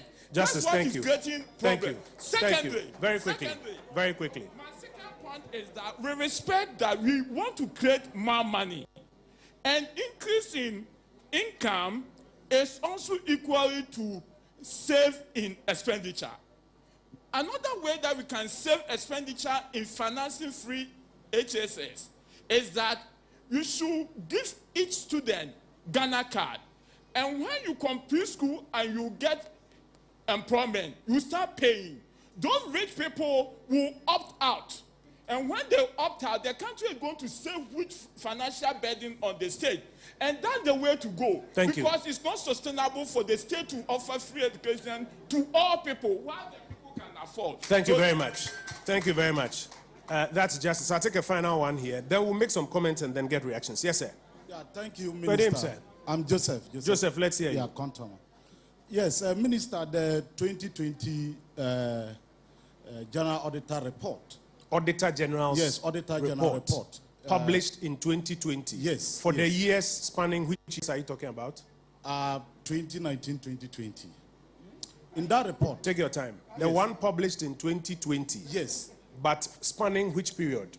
Yes, I think it's spanning from 2018, 2019. I don't think so, but you go ahead. Yes. You go ahead. Yes, but I think, yeah, my point I'm making is that in that report, the report indicated that 27 billion is what have been achieved from our internal generated funds. No, that's not correct. Well, I'm speaking. No, it's not correct. Yes, my point is that, Minister, I'm an information officer.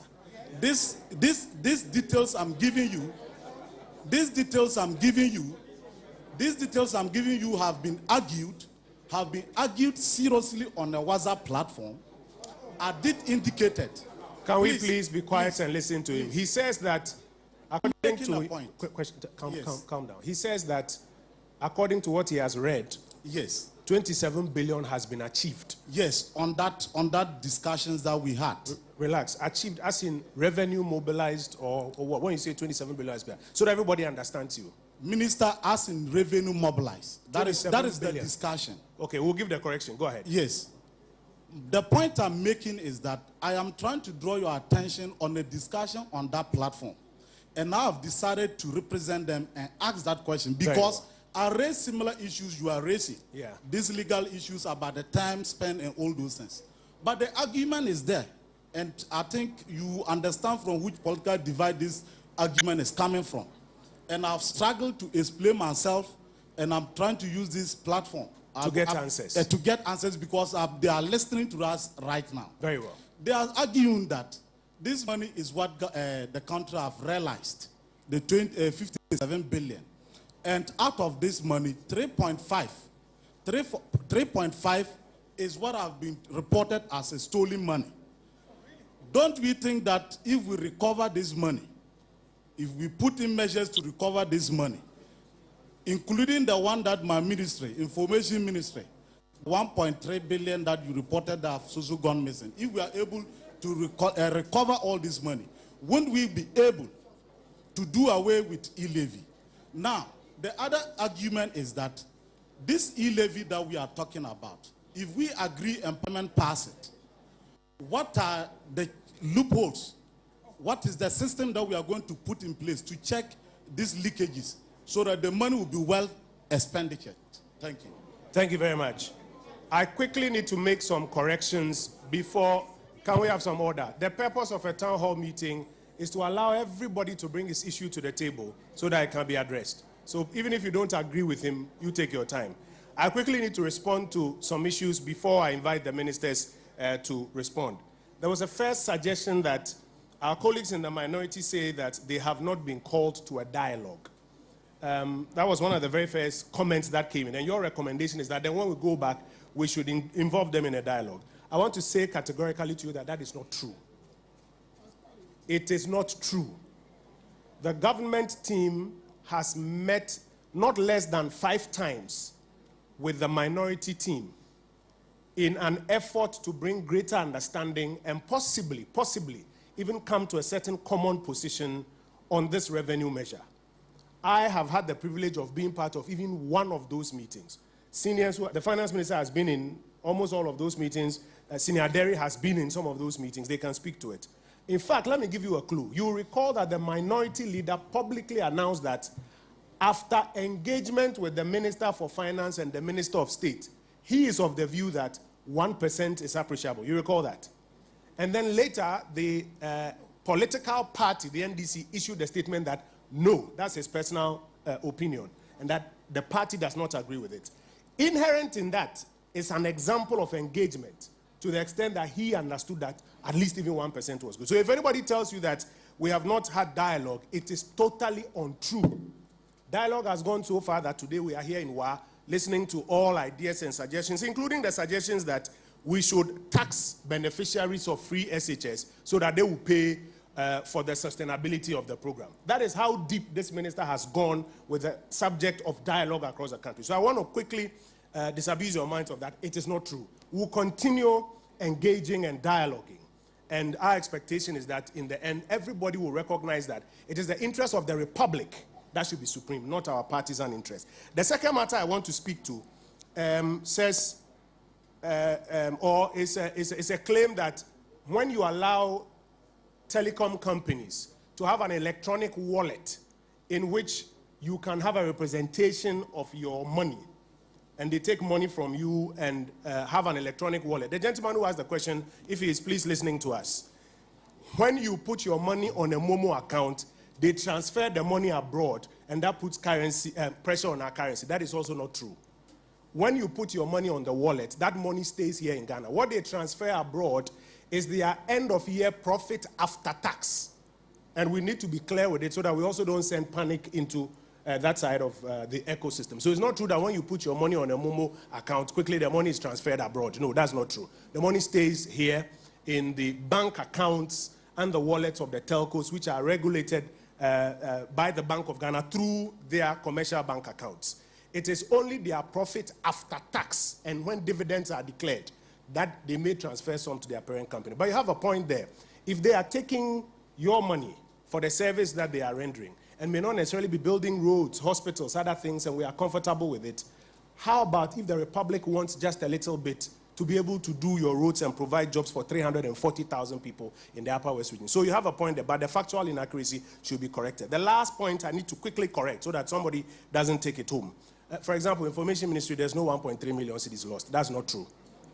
The Auditor General's report for 2020, which spans a number of years prior to 2020, mentions a number of irregularities, about 12 billion cedis irregularities. It does not mean money is lost. Sometimes, let's say ECG can, or Energy Ministry can take meters or something from ECG for a particular purpose. They haven't completed the process of accounting and refunding for it. It will be described as an irregularity. Now, the fact that irregularities of about 12 billion have been mentioned in the Auditor General's report does not mean 12 billion has been stolen. Indeed, the Auditor General's report is not a fait accompli. It's not a final document. That is why when he finishes, he takes it to Parliament, and Parliament sits and invites the people. So, for example, when we went there, they said irregularities of 1.3 has been mentioned by the Auditor General. We said, the Auditor General is here. We have asked him for 3 years now to give us evidence of this 1.3 so that we can find out and investigate. It has not been provided for us. And you notice that the chairman of the committee instructed the Auditor General that go and provide the details. Because you can't tell the public that 1.3 million is irregular and not provide the details to help the institution deal with it. Also, very finally, half the time, by the time ministries appear before the Public Accounts Committee, they say it was mentioned as 500,000. But between when it was mentioned and now, we have corrected or regularized that amount of money. So it's not true that 12 billion is stolen, let alone this thing about 27 billion, 57 billion, 3.5. I just wanted to make those remarks. Senator Derry, your microphone is active where you are. If you can respond to some of the questions that came your way. Yes, thank you very much. But before I go, I want to add more to what you are saying. I appeared before the Public Accounts Committee over a week ago. And the issues they bring concerning prisons, fire, and the rest of them, some of them is just, where is the receipt? You provided. And then that is it. So I've appeared there, and no minister has gone there and been told that you couldn't account. And most of the time, we are even asked questions of periods that were not ministers, but we are able to deal with it. So don't confuse irregularity with money having been stolen. The gentleman asked me an interesting question. Now, from 1993, E-Levy wasn't there. So how were they employing people? And I want the man to help me. By the time we came into power, many badges of teachers had not been employed. They finished school, not employed. Nurses, not employed. They were there. We started employing them year by year by year to get to where we are. But before I even come out to the 1993, I went to Interior. When we got to Interior, how many policemen did we have? Have you ever heard them recruiting 5,000 policemen? Never in this country. Have you ever heard them recruiting 2,000 fire service? Never in this country. Indeed, under the previous government, there was virtually no employment. Very few people were taken. That is the case. You are talking about 93. 93, they started collecting taxes. I came here as minister in 2005. When I came here as minister in 2005, the activity you saw in the region, and wow, had you seen it before? No. Because you are not adequately doing the things. We did at that level and we're raising to a different level. Let me come to the police. When we went to the police, no promotions at all. Police are here. They should contradict me. No promotions. No promotions at all.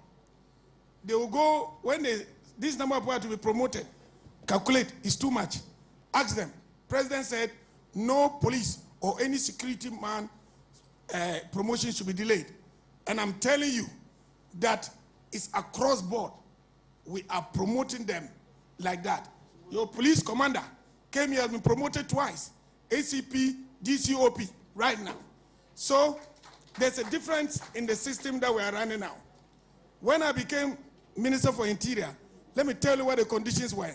The first meeting I was called to, there were some Lebanese and Ghanaians. What were they there for? Women were carrying children. Their relatives had died in the course of duty. There was no provision for them. These people had come to give 5,000, 2,000, whatever thousand. From that meeting, I went to my president and reported. As I speak to you, by the time the disaster at Kwabenya took place, we had made the conditions to change. There was 185,000 lump sum payment, one, for the people who die in service. So what are you talking about? What quality of life did you have from 1993? Is that what you want? And the demands of Ghanaians are different from the demands of other African countries. You are talking of Kenya and the rest of them. When we go, the last time we met the ambassadors, the Kenyan came to me to ask me, how are we able to run the system the way we are running? So please, it is not a case that there were some employment. Yes, there was. How many people were employed? And now, how many people are? And 93, how many universities were in Ghana? When I was going to school, there were just 3 universities. University of Ghana, Tech, Cape Coast. Do you know how many universities are in Ghana today? And the number of graduates that are passing out each year? Please, the challenges are there. And this government has done a lot to try and deal with it. So let's try to be objective in the way that we analyze this matter. Thank you very much, Minister. Minister for Finance, please take note of the policy question. Will this not kill digitization and lead to a further loss of jobs? Mr. Nua is from the Finance Ministry. He's here with us. I want you to take the question on, does this not amount to double taxation? Does this not amount to double taxation? So if you are ready, I'll come to you shortly for that particular question. And Minister, there's another policy question. Will you want to consider taxing the beneficiaries of free SHS in the future so that they contribute to future funding of free senior high school? Say again? Okay. Okay, I understood your question to mean that you must have a register of those who are benefiting today so that in future, then they pay for it. Is that not what you're saying? Yes. Minister. Understood. Minister, so I'm sure you've got the question. I've got it. We're going to, no, should we come to you? Okay, so give an answer for us, quickly. Quick. Right, so does E-Levy amount to double taxation? The answer is no. The E-Levy, like any other tax, has a life of its own. We have income tax, we pay income taxes. When we receive our income, we pay tax on it. That's income tax. when we are buying something, we pay VAT on it from the same money we've paid income tax on. If we are consuming communication services, we pay communication service tax from the same money we have paid income tax on. So E-Levy is a tax on its own, just like all these other taxes, and does not amount to double taxation. Thank you. Thank you very much. Minister, 3 policy questions. Would you want to consider, or what do you say to the argument that the threshold should be brought down further, maybe 0.5 to 1%, because it's on the transaction volume? There's a policy question about whether you want to register the beneficiaries of free SHS so that in the future, when they have passed out and gotten jobs, they contribute to a fund to sustain the free senior high school program. And then the question of whether or not this will not kill digitization. I'll come around for the second batch of questions after this. Minister. Okay. Yes, it's on. Thank you very much indeed. And really thanks for the questions because it helps us, come back to what we have to do as a society to be able to build this environment that we want that is unique. The question of rates is also a question of how much you need to do the work that you want to do. So if I say that I reduce E-Levy today by 0.25, I'm saying that I'm taking 1 billion cedis out of the system. So it is not, an issue of just sort of pulling numbers out of the hat, but saying what is it that you need to be able to sustain certain objectives of that. So yes, it could be any number depending on the magnitude of the problem that you are trying to solve. And we pegged it at 1.75 at that stage. But that's our prerogative to be able to do the analysis and see what the need is. Nobody wants to pay taxes, so I'm sure 0 will be the option that you may choose, or something of that nature. But that's okay. And then the issue of comparing it with Kenya, etc., it's all valid, as comparables. And then you look at your own situation and then what the demands are, and then you go on. For example, there's no country in the world that has a boarding school system in which the country pays and the country feeds everybody.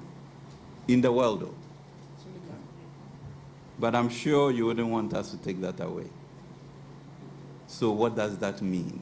So those then become the reality of the quantum that we bring to bear about that. So that's one. The issue of senior high school is really a very philosophical decision. Because on the one level, you can say, well, the parents can afford to do that, and so they should. So is it that men can born anywhere and leave their children wherever they want and not. So the issue that you have is the rights of that child. Do you get what I mean? Does the child have a right to go to school, whether the father or mother is rich or poor or crazy or not? That really is your first protection as a righteous society. You are concerned about that child. Then the issue of whether you can later legislate to insist that not paying for your child to go to school is a criminal or civil offense or something, that's different. But protecting that child so that it becomes like me or becomes like Lillian from Below, etc., is what the society's goal should be. So that becomes a challenge. Is it the rights of the child that you want, or is it because the father or mother happens to be rich and doesn't want to look after? Then we come up with a different scheme of all of us understanding that we should punish that family. Then that's a different issue. So that's what we have. And the president feels that the right of the child to have education is paramount. So those are the conversations And when we have those conversations, society may move to then tell Parliament that should be. So that's all. So we've started, and the conversations are good, and it's a very good question, you know, or the moral suasion, you know, for us to be responsible parents. That's where we are at. Digitization and leading to further loss of jobs? Yeah, digitization, you know, I think it was the issue about, can you imagine when Nkrumah and co. Had to make a decision on going independent? Everything was hey, can you run your country, etc., etc., etc. So there was one quotation from Roosevelt in his first address, inaugural address, that, you know, the only thing we have to fear is fear itself. You know, so when you look at the world of an expanding e-commerce and the world in which time is very precious, soon you're not going to have somebody say, oh, Charlie, I'll go to the trotro station and send the money through somebody anymore. Because you can't afford the time. Your life has changed. So should we take the risk and move? The thing has moved from 78 billion to almost $1 trillion. So yes, there will be some people who will try and rope a dupe and get out of it. Soon they will get tired. They will come back to reality. So do we, as leadership, take that risk? And we say, yes, we will. You know, because you are moving into a cashless society, irrespective, because of the nature of how quickly things are moving. So there will be some risk that we have to take. But we believe it's a worthwhile risk. Digitization, you can't stop it. It's right in your doorstep, it's everywhere, and it's going. So could we, but you can also be very intentional. You know, we can say by the end of the year, you know, I'm withdrawing all 200 CD, 100 CD, and 50 CD notes. What does that mean? The coins, are you going to be carrying coins around? You won't. You know, so there are administrative measures that can be taken, and you can move towards more digitalization, because that's the only way to buy goods and services. And suddenly, you have a society that really does not even want to carry cash. Not because of E-Levy, but because carrying cash is expensive and it's inconvenient. And that is where we have to go. You know, right now, as we move towards Ghana.gov, you can't, soon you won't be able to pay anything to a government agency with cash. It will be over. And gradually it will seep into, you know, the broke man on the side of the street, because you transfer your money to her mobile account, because that becomes a new bank account. And that's where we are going. So let's envision ourselves as a modern, confident society. And then these things are just issues of going through, but not fear to stop us from going forward. And I think, you know, more conversations like that will gradually reduce people's anxieties, and then we move on. So thank you very much for that question. I'm sure it's on a lot of people's hearts. Minister, thank you. I want to go for the last but one round of questions. The head of audit at finance is here. Is he here? Yes. Please send the microphone to him. I want a quick comment on some of the measures in there to ensure there's accountability and a deepened protection of the public purse. And at the same time, we'll get ready for some more questions. So there's a gentleman at the back there. Please give me a wave. Yes, there's a lady. Good. There's a first lady here. Let me be biased towards the ladies. Ms. Obieji, let's take the microphone there. Yes, audit, sir. Audit, please speak. So let's start with the lady at the back. Thank you very much, Honorable Information Minister. Just to provide a bit of information on the Auditor General's report, I concur fully with the point you have made and that of the Honorable Interior Minister about the nature of the losses usually reported in the Auditor General's report. You would realize that a large percentage of that is as a result of administrative lapses, i.e., if the auditor comes to your office and you are supposed to file a certain file somewhere, and then for some reason you filed it at another place, and during the audit you are unable to submit it to him, he writes his report and says that that is an irregularity and put a certain amount to it. So, as has been pointed out, when you go to the Public Accounts Committee, and I've been there several times, I was there about 3 weeks ago with the Ministry of Finance and GRA and Controller and Accountant General, where, for instance, most of the information that was required at the time of the audit have subsequently been supplied to the auditors, and the auditors confirmed. But guess what? Those information were not monies that were lost that someone went and paid back. They were documents that were not available, or for some reason they were in other regions which was not available at the time of the audit, and subsequently those documents have been made available to the auditors. Yet in the report, it is suggesting that a certain quantum has been lost, which is not the case. But Honorable Minister, right to the point about revenue, which appears to be the significant infraction in the report. In 2018, for instance, you had about 4 billion reported as revenue irregularities.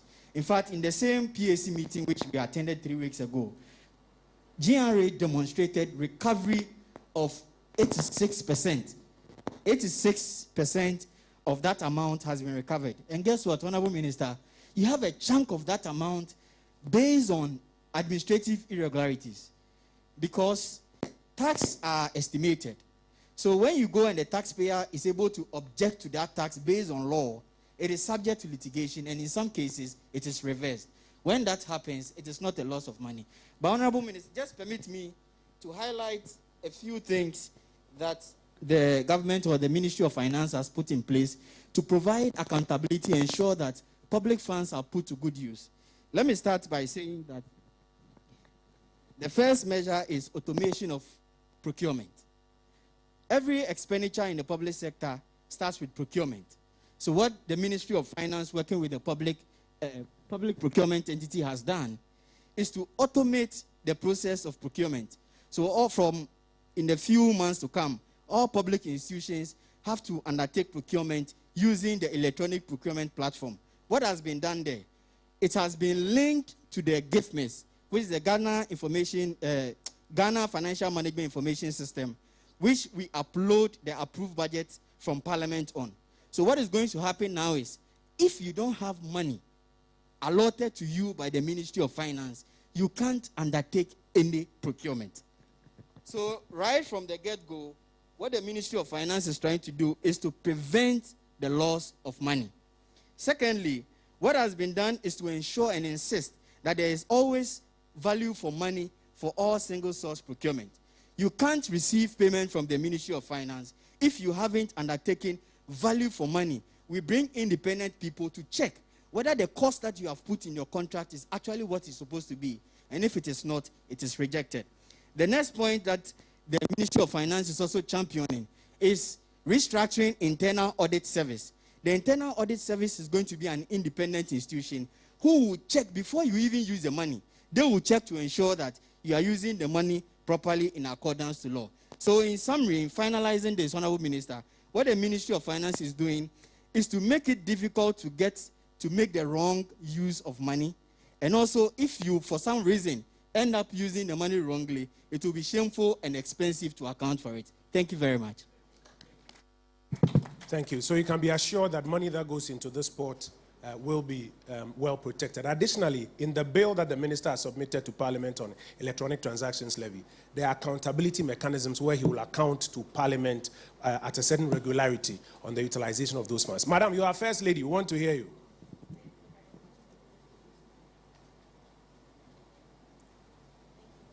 Thank you very much for the opportunity. My name is Priscilla Kadivara from UBIS.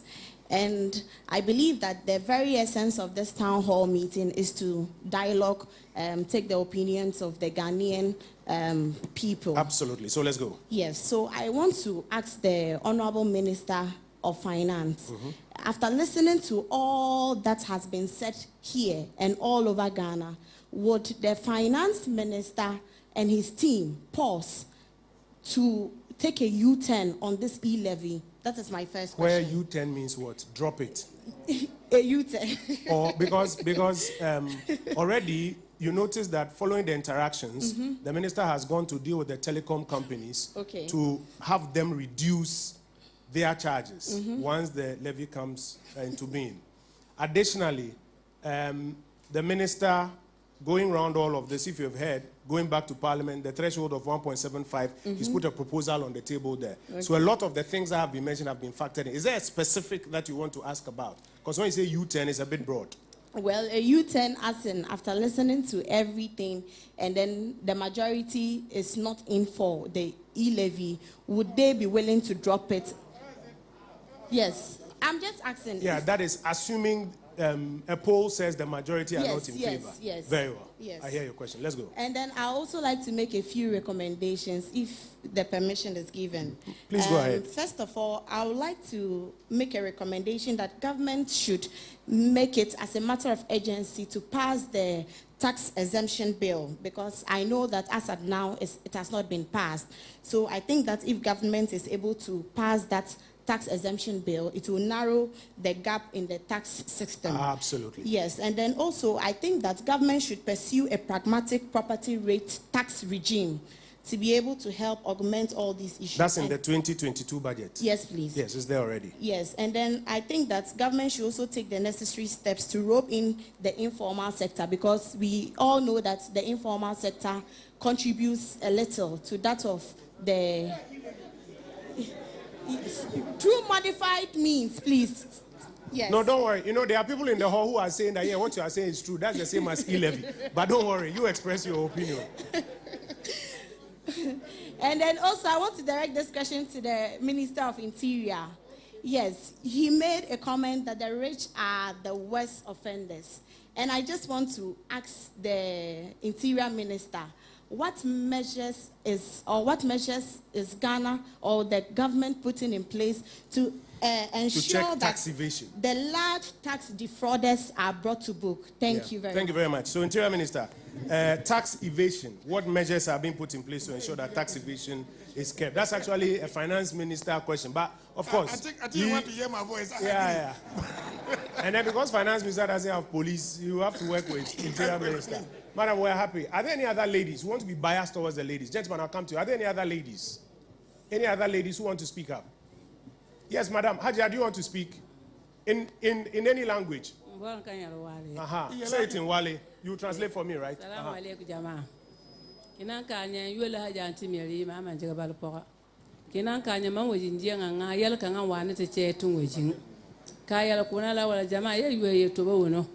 Tungwa jinchanga tudajini kulima yonkong akwanu mberanga anti isaju nga wanga akutidejina minisa anti MC anuta DMC hinija kinan kanya yalka nga tunwono te da poba to baba ngoni mbiri ya banyanka tubunde ba nga jinchanga te da poba nga te je jaba ga sku ajun karunu won yalja o ma etin da biya to tunwon ko yan wana yalka nga kinan wadi libiri en e mobile man ko ma o chale temena ko na watemme mina jima danga tabata rabonja wal poba man tarabonja 50 sidu man tara adete da kombe ta ko adokwa ajora ko to da chene non ko to nyoko fa ondi infonju ku iku dana alete ye ko nyoko mayan akuntel ni mbiliwa kabila bana adete da biya to no ya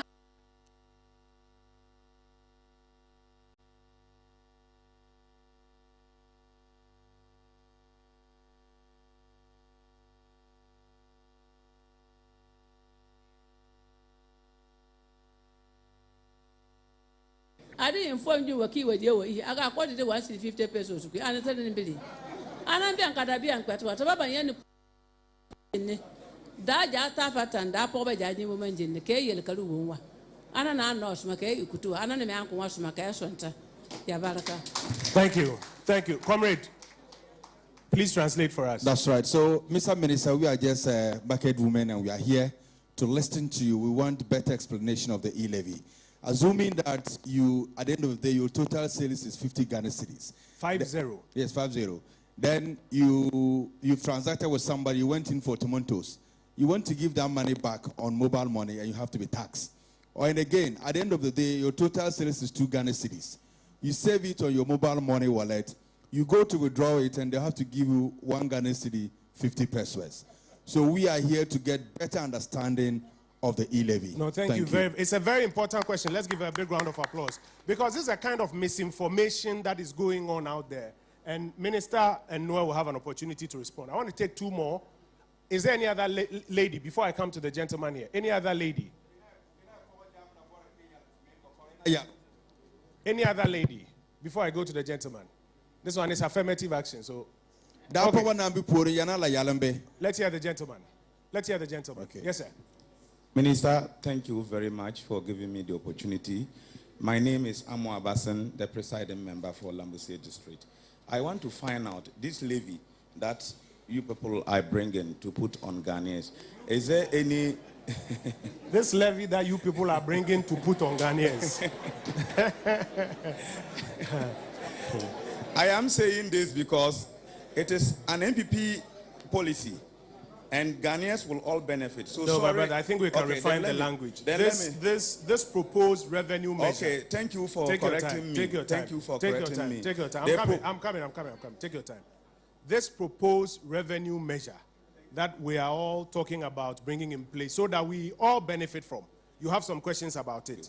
This proposed levy that we are bringing on board to ensure that every Ghanaian yeah, go ahead. drive the optimum benefit.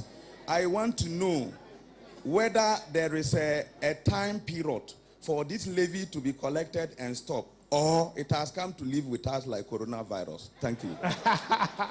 So does it have a sunset clause? Minister, does it have a sunset clause? We will come for answers. So let me take, I see some hands at the back there. Okay. Minister, I understand that there are people watching in the overflow on the other side. And so they've also come in because they have questions to ask. So, Kweku, can we just identify them? Let's count them, about 5 or 6 of them. Let me take responses, and then we'll give you the final batch of questions. Those who've come from the overflow with your questions. We'll count all of you and give you the final batch. So, Minister, I think you wanted to say something? About the... No, I think basically, although the lady referred the question to me about taxation, I think I'll leave it to the the finance people to answer. Very well. It's more within their... Very well. Noel, you have the microphone. Very quickly. Right, thank you, Minister. The question was, what is being done to bring defaulters to book in terms of those who are defaulting, whether rich or poor, it cuts across.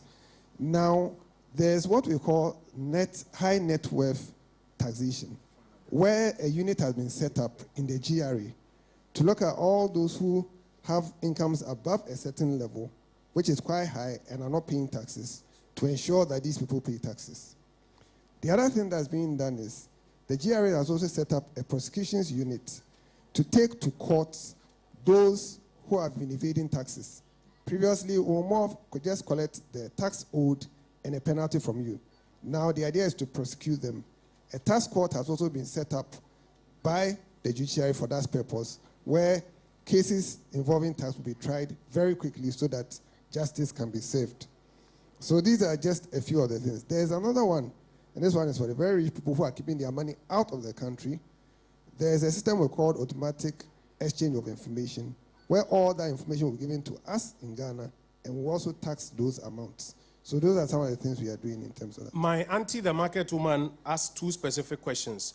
Is it true that if I have a balance on my Momo wallet, that balance itself will be taxed? Because she's saying that if I am saving 2 cedis on my Momo wallet, she has heard that you would tax that balance on the wallet. That's one. The other question is, if she withdraws her money from her Momo wallet, would it be taxed?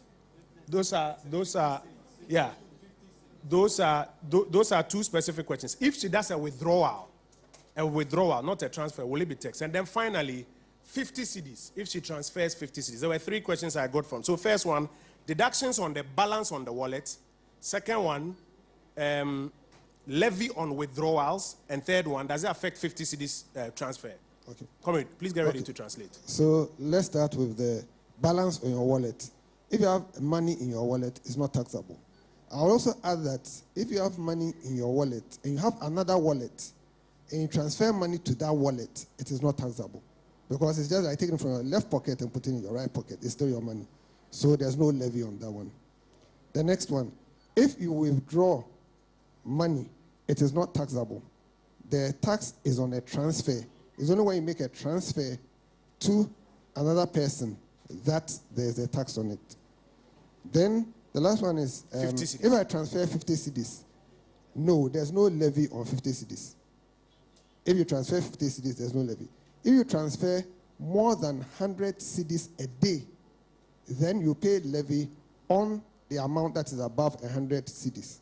So if you transfer 50 cedis in the morning to anybody, there's no levy. If you transfer another 25 cedis, 75 cedis, no levy. If you transfer another 25 cedis, 100 cedis, no levy. If you transfer another 25 cedis, that's now 125 cedis, then you pay the levy on the 25 cedis that is extra. So 50 cedis, no. 100 cedis, no. Per each day. Per each day. If you do 100 today, there's no levy. No, before you hand over. Yeah, before you hand over, I want to make this point. This is a market woman. So we need to let her understand that if she's a registered taxpayer and she's even transferring money to another businesswoman in Kumasi who is registered, she pays nothing. It's important you make that point. Yeah. You've made it for us, Minister. Munir, so please do a translation So, for us. haja ntimeri yala on yala ka kinan delivery de emi mobile money ne inter pampanan kinan di bimbe kaba kundiagi lampo. Kinan man aladi imbela ga ki bakula diagi lampo. Kinan man nan adi libiri awo 50 Ghana ne en yala ne kidu kunye bakundiagi lampo. Kinan 50 Ghana bakundiage kinan la 25 Ghana la pie, 70 Ghana bla bakula diage. Kina la 25 Ghana pie, 1 million la bla bakula diage. Ja a 1 million ni jun kina la 25 Ghana dogole. Bana diage lampo, cha lampo de bana diage ne. A 25 Ghana e dogole ne. Una lampo bana diage. Bojung e sene bi tihe libiri akunie ampar milio bunyeni. Awu bibiri ja kina e blayang bana diage lampo.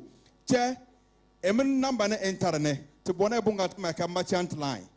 Onalaka kinanga MTB Vodafone Airtel nga bomon queen kanga ka da dibu nambala.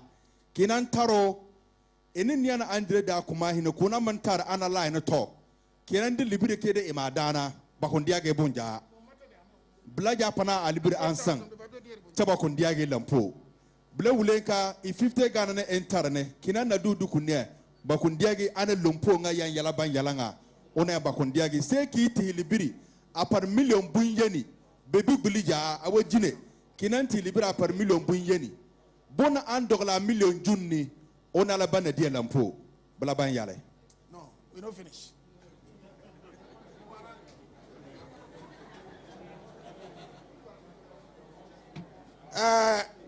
Insane kina boraka kina register check ki eda for kababanke bebole merchant kina di million cedis at ito Kumasi kudi buhu wane ki kwa bakundi bunja.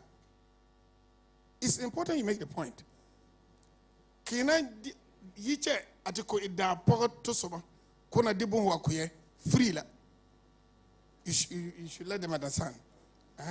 Kana a million tibadi bunja.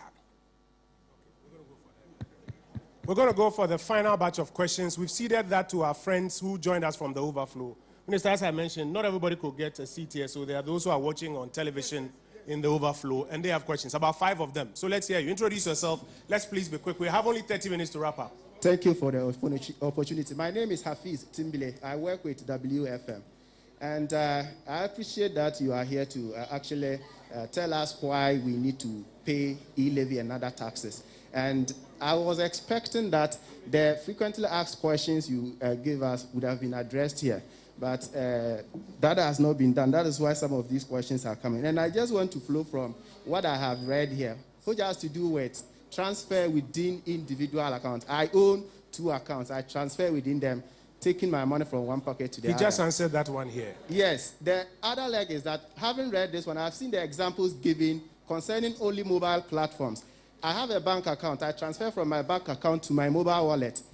Is there a charge on it? Okay, we'll get you a response. My second concern has to do with people who have issue with fairness as far as this E-Levy is concerned. I go to buy fuel, 500 cedis. Yes, the 400 will be charged E-Levy. Someone else buys the same amount with cash, he goes without paying. How do we address this fairness issue? Thank you very much. Question number 2. My name is Ambrose, a student of UBS. Ambrose what? Ambrose Bayo, a student of UBS. I just wanted to be sure. Yeah, go ahead. Yeah, I have a problem with the government because we are on a strike almost two months now, and we didn't go back to classes. And then the government is serious about E-Levy and how the education side. So let's hear him. Let's hear him. Yeah. So you are not happy that the lecturers have been on strike? Yes. And then the government is not doing away with the strike. And then it's rather serious on the E-Levy. No, but how does government do away with the strike? Take your time. We all want to understand each other. How does government do away with the strike? No, then they have to solve the issue, and then the lecturers will go back. Yes, but what is the issue? What is the issue? The issue? Yes. Okay, that one there, I can't answer for now. And then, because they said, because the government have to... Let's take it easy. Calm. Let's hear him. The essence of a town hall meeting is that we can exchange ideas. He says the government should solve the issue. What is the issue? He says how I can't answer for now. It's about their salary. Yes. Yes. And then they have to make sure that our lecturers come back before they bring in the E-Levy, and we can support. We hear you. Thank you very much. Let's give him a round of applause. Minister, I'll come to you.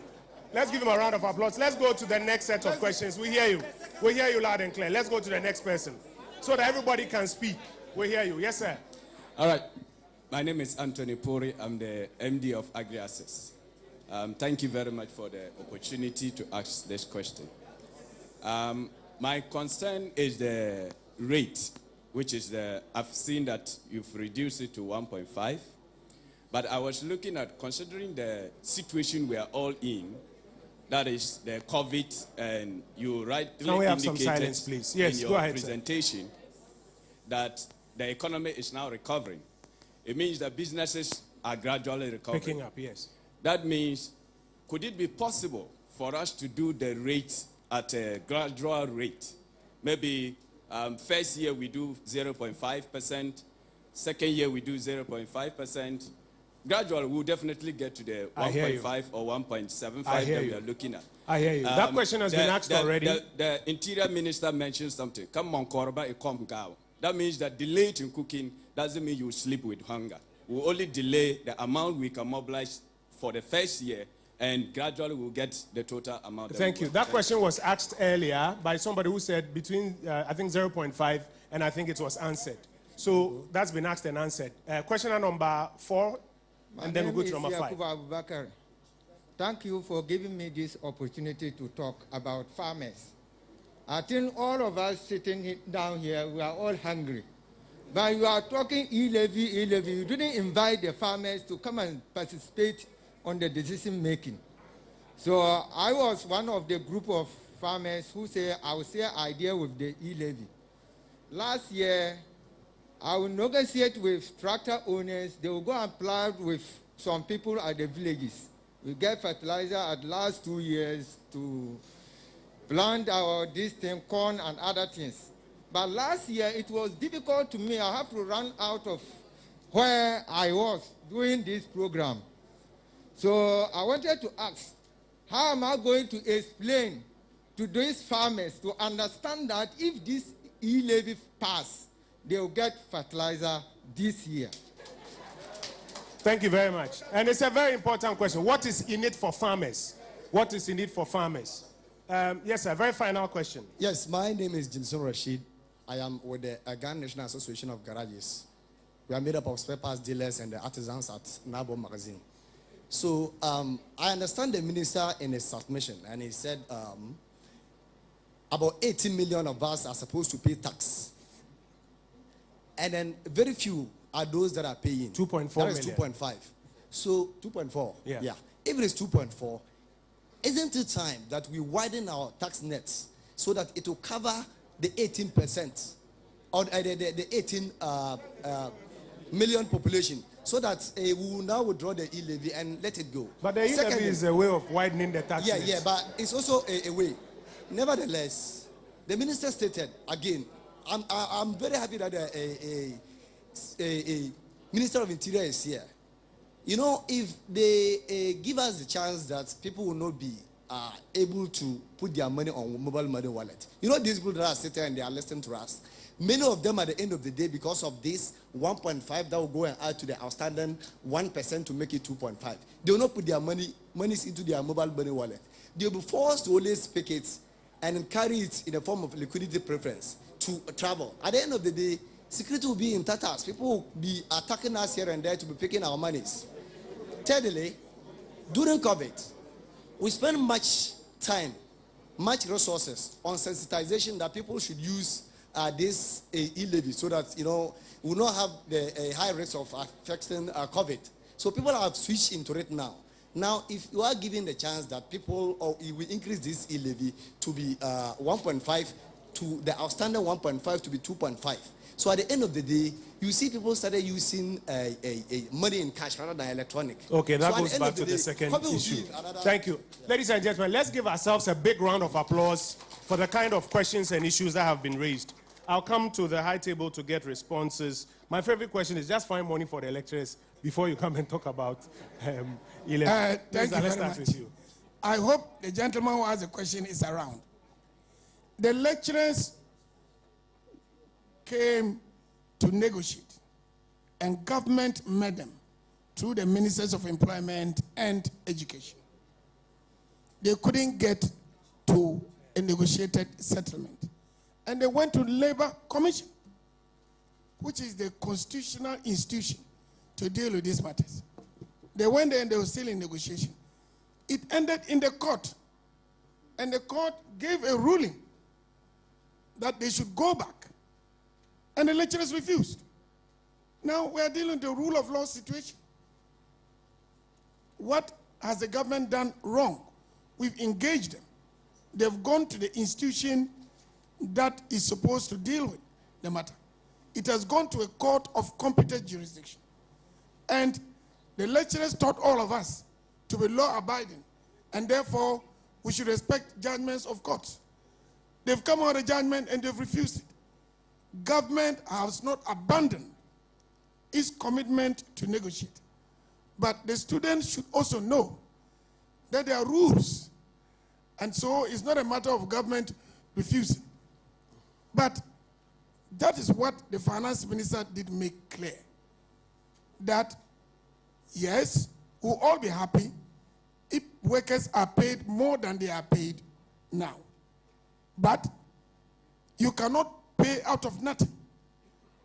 You can pay out of the money that you have. And already, salaries and wages take a big chunk of the revenue. 60%. Now we want to increase that revenue base. If it's increased and we can deal with increased demands of lecturers and other groupings, why not? Other groups came up, CLOSAC and others, engaged the government. Government made its point clear to them. They went back. We are calling on our lecturers to lead by example, that they've taught us to be law-abiding. Let's go by the rules. If they think what the court has said is not right, go to court and through due process, deal with it. But why should the students not find anything wrong with their lecturers who have taught all of us, and we respect them, not respecting the rule of law and do what they are doing? We all want them to be satisfied and to do the good job that they are doing for this country. The president, more than anybody else, knows the worth of teachers and therefore lecturers. But let us work together and respect the rule of law, and together we'll move forward. Of course, with E-Levy, we have a greater capacity to pay more than we have now. Isn't it? The more you give, the more you can receive. So please, let's cooperate and deal with that. Minister, grateful. Before I come to Finance Minister, there's a question, a technical question about from bank to phone of the same person. Mr. Nue, very quickly. Okay, so if you transfer money from your mobile wallet to another mobile wallet that belongs to you, there's no levy.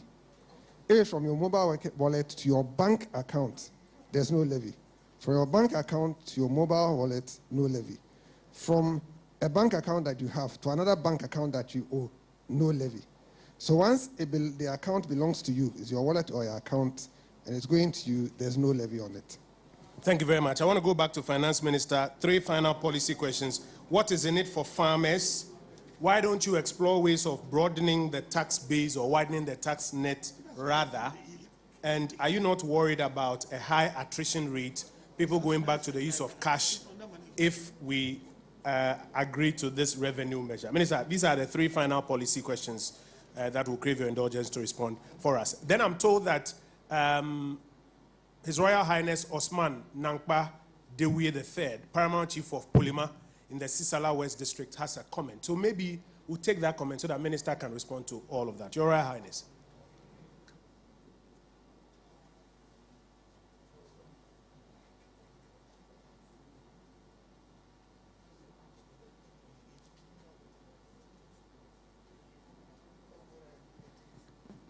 Thank you, Honorable. I'm grateful for the opportunity. To the Minister of Finance, it's very intriguing how the education is going on. A lot of doubt has been cleared from my mind today. Coming here this morning from my village, Poloma, I was with my elders when I told them I was coming for this meeting. They said I should ask on their behalf that they're here, now they cannot do mobile money transaction without taxes. When I go back, I'll have a lot to tell them. The little I wanted to ask was mobile money from salary account, withdrawing money from salary account into your wallet, which has just been answered. The other part of it is that the banks are charging 1% on every drawings you do, irrespective of the amount. I've had a negotiated agreement with the telecos. Does it include the banks, because they are using almost the same platform, where a reduction could be done? So if I draw, like, say, 10,000, the bank will charge me 100 cedis as 1%. And just a general comment, Finance Minister, I've met you in private on other occasions, but not as the Finance Minister. Today I'm privileged to tell my people that I've met the Finance Minister, the one in charge of our treasury silos. Yeah. And that the back. You will be responsible for the Tumu-Bolga-Wa highway construction.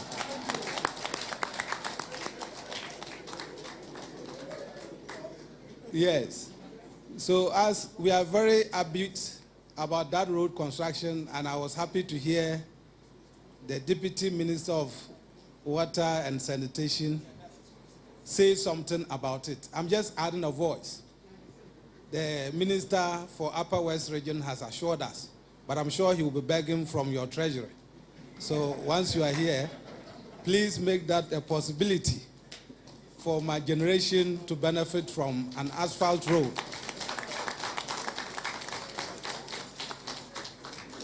Those who brought my mother will call me a suckling, but I'm sure when I was about 6 years, we were told the road has been given on contract. It's been 5 decades, and it's still on contract, Mr. Minister. Let's give His Royal Highness a big round of applause. Minister, so you have to look for more revenue into your treasury so that this contract that has been there for about 50 years, we can pay the contractor for him to do the job. Minister, we are in your hands to give us your final set of responses. Thank you very much, Your Royal Highness, and thank you for speaking in public and so directly. I know that the sort of the Tumu Road was some 85 kilometers to, and we've done about 35 of it. meaning there's some 50 kilometers that we have to do. And yes, they have divided the contract up so that we can get faster responses to that. So that's clearly a project that must be done and has to be done. So tell your constituents that we will get it done. You know, the banking charges, as you're talking about, really banks charges, you know, for all sorts of things, including mobile money. So it's not our influence. But yes, we did go to the telcos to negotiate, because that was specifically on Momo to reduce the impact on the citizenry. So that has been cleared. I think really, you know, as I listened to the questions and the reason why I was a bit more philosophical about understanding who we are as a people and the society we want to create, you know, will then give us a common language to be able to then ask the follow-up questions on that. So, for example, as you mentioned from Poloma, you know, I think it will be right for you when these situations occur to honestly call these students who are in graduate schools or in universities to come and explain. That's why you send them to school, you know, dispassionately. And therefore, if their mother is thinking that when they take 50 CDs, it will be charged, they shouldn't, because they are part of a party, allow that misinformation to go on when they know what the truth is and the anxiety that it is causing our mothers. You know, that's just a republic's responsibility. And nobody should hide away from those things, okay? Now, you talk about the issue of farmers, for example, and clearly in Upper West, speaking to the minister, farmers have benefited enormously from the subsidies that we've given for fertilizer. And it's been unprecedented, and that has to be recognized. Now, when you get to a junction where your issues of debt and employment and infrastructure, you know, are in question, and therefore potentially the subsidy of those farmers, there must be a certain empathy to be able to say, maybe this is necessary. And for crying out loud, if truly you transfer 100,000 CDs a year, and the Republic wants 1,500 from it, I'm truly trying to get to the bottom, given all of that the state offers, and given where e-commerce is going. Why your questions will be negative about it when you know where we want to go as a people, not party. 100,000 CDs, and you pay 1,500 for all of the things that we do, whether you think it's direct or indirect. The responsibility of ensuring that we use it well, I think, is your call, and we have to abide by that, you know. So, you know, the gentleman that also asks, you know, gradually increase or decrease it. So whose child should not go to school? Should we continue with 1 CD a day for school feeding? We have increased people who get school feeding per day from about 500,000 or 1 million to about 3.4 million. Don't they deserve to eat? How much are you a CEO, or the bare fact that it's a tax just rouse you to a degree that you don't want it? But where do you want your country to be? As a proud country in which you brag and you are happy when you are going around, but you don't want to pay anything for it or sacrifice for it. You know, those really, and that is why I didn't get into numbers, but to see whether we understand what we are as a country, the manifest destiny for greatness, the Black Star, and not a victim of Comoros.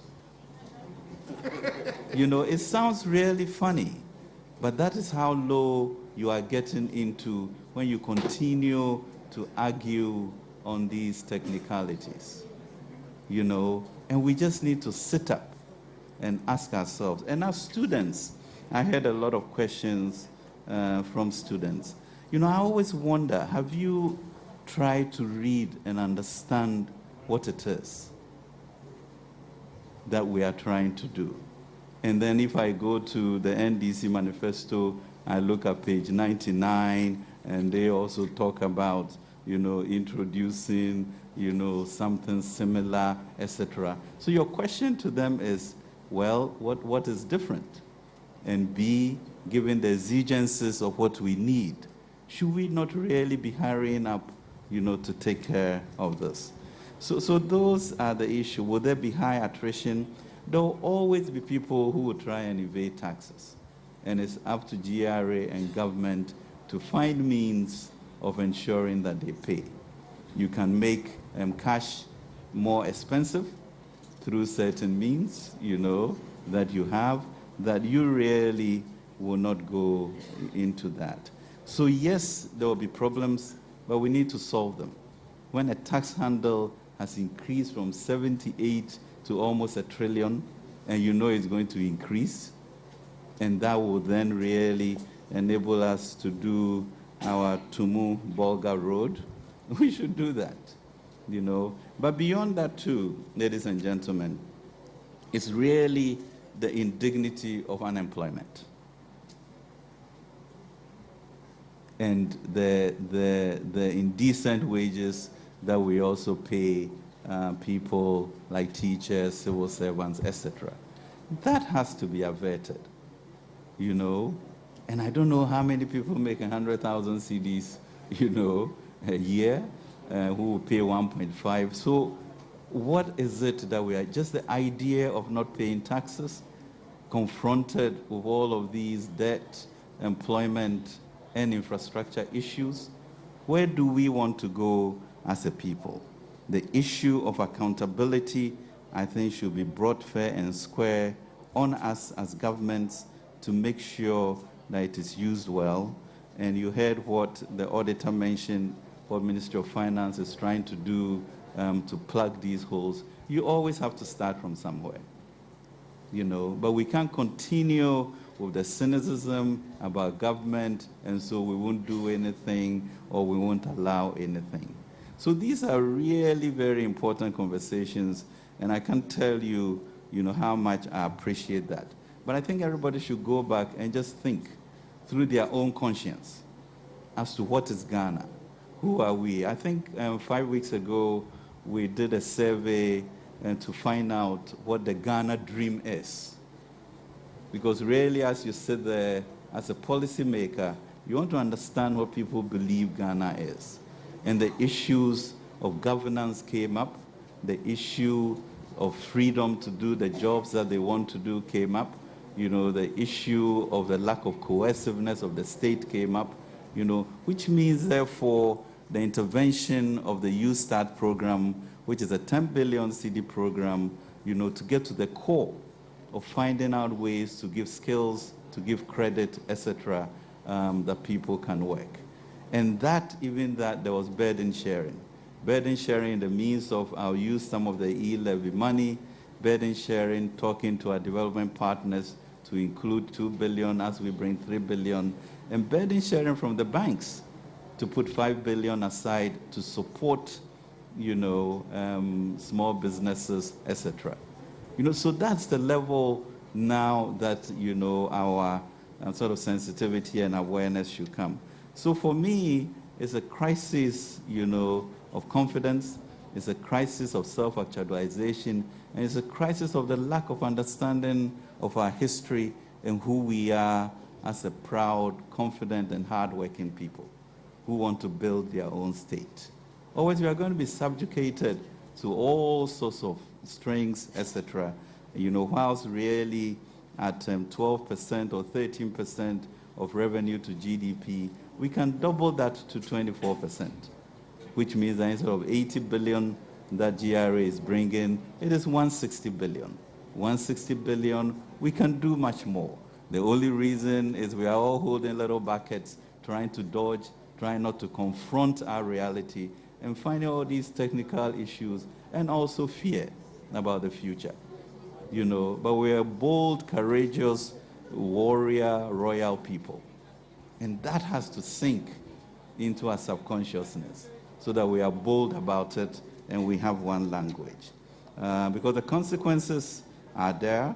You know, the arguments we had in Parliament and the throwing of chairs literally resulted in our credit rating, you know, in the country being downgraded.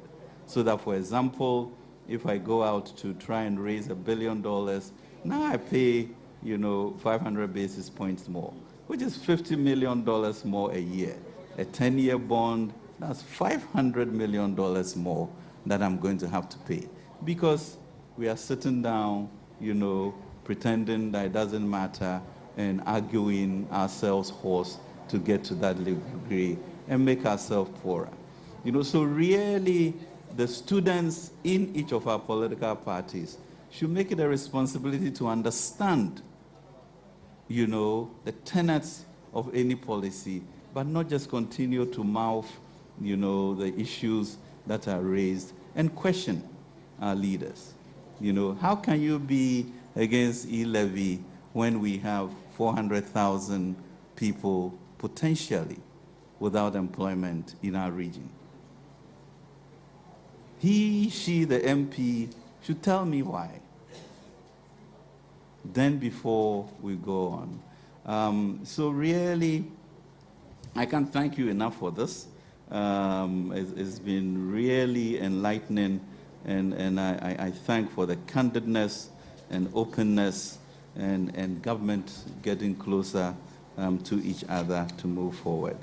But yes, let's speak one language and move this flag, which is supposed to be the highest flying flag on the continent. That's what Ghana deserves. Thank you.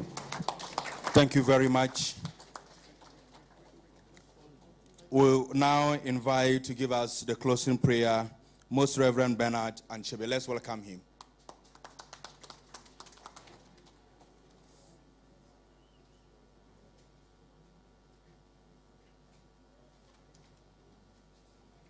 After the prayer, we have the anthem, then we leave here.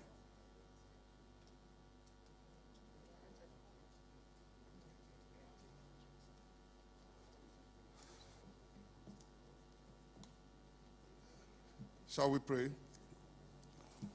Our Heavenly Father and our God, we thank you for this morning. We thank you for this delegation which you have brought even in the midst of us to speak to us and to educate us on the E-Levy. We thank you for what we have heard. It is our prayer that, Lord God, we will move out and be people who affect the communities which we belong with the news of this good thing that you have brought even unto us. There has been misinformation, but it is our prayer that things will be put right and that every one of us will come together to lift our voice even upon this so that our people will be able to understand it even as we represent them. We also ask that, Father, even as this delegation move back to Accra, Lord, you will be with them, you will protect them, you will grant them understanding of it, even as they go around the country to communicate this with our people. We ask that divinely you would be their guide and you will be their protector. Strengthen them, give them courage, even in the pursuance of this policy. We thank you, Father, and we bless you. This we ask in Jesus' name. Amen. Thank you. Can we please be upstanding for the anthem?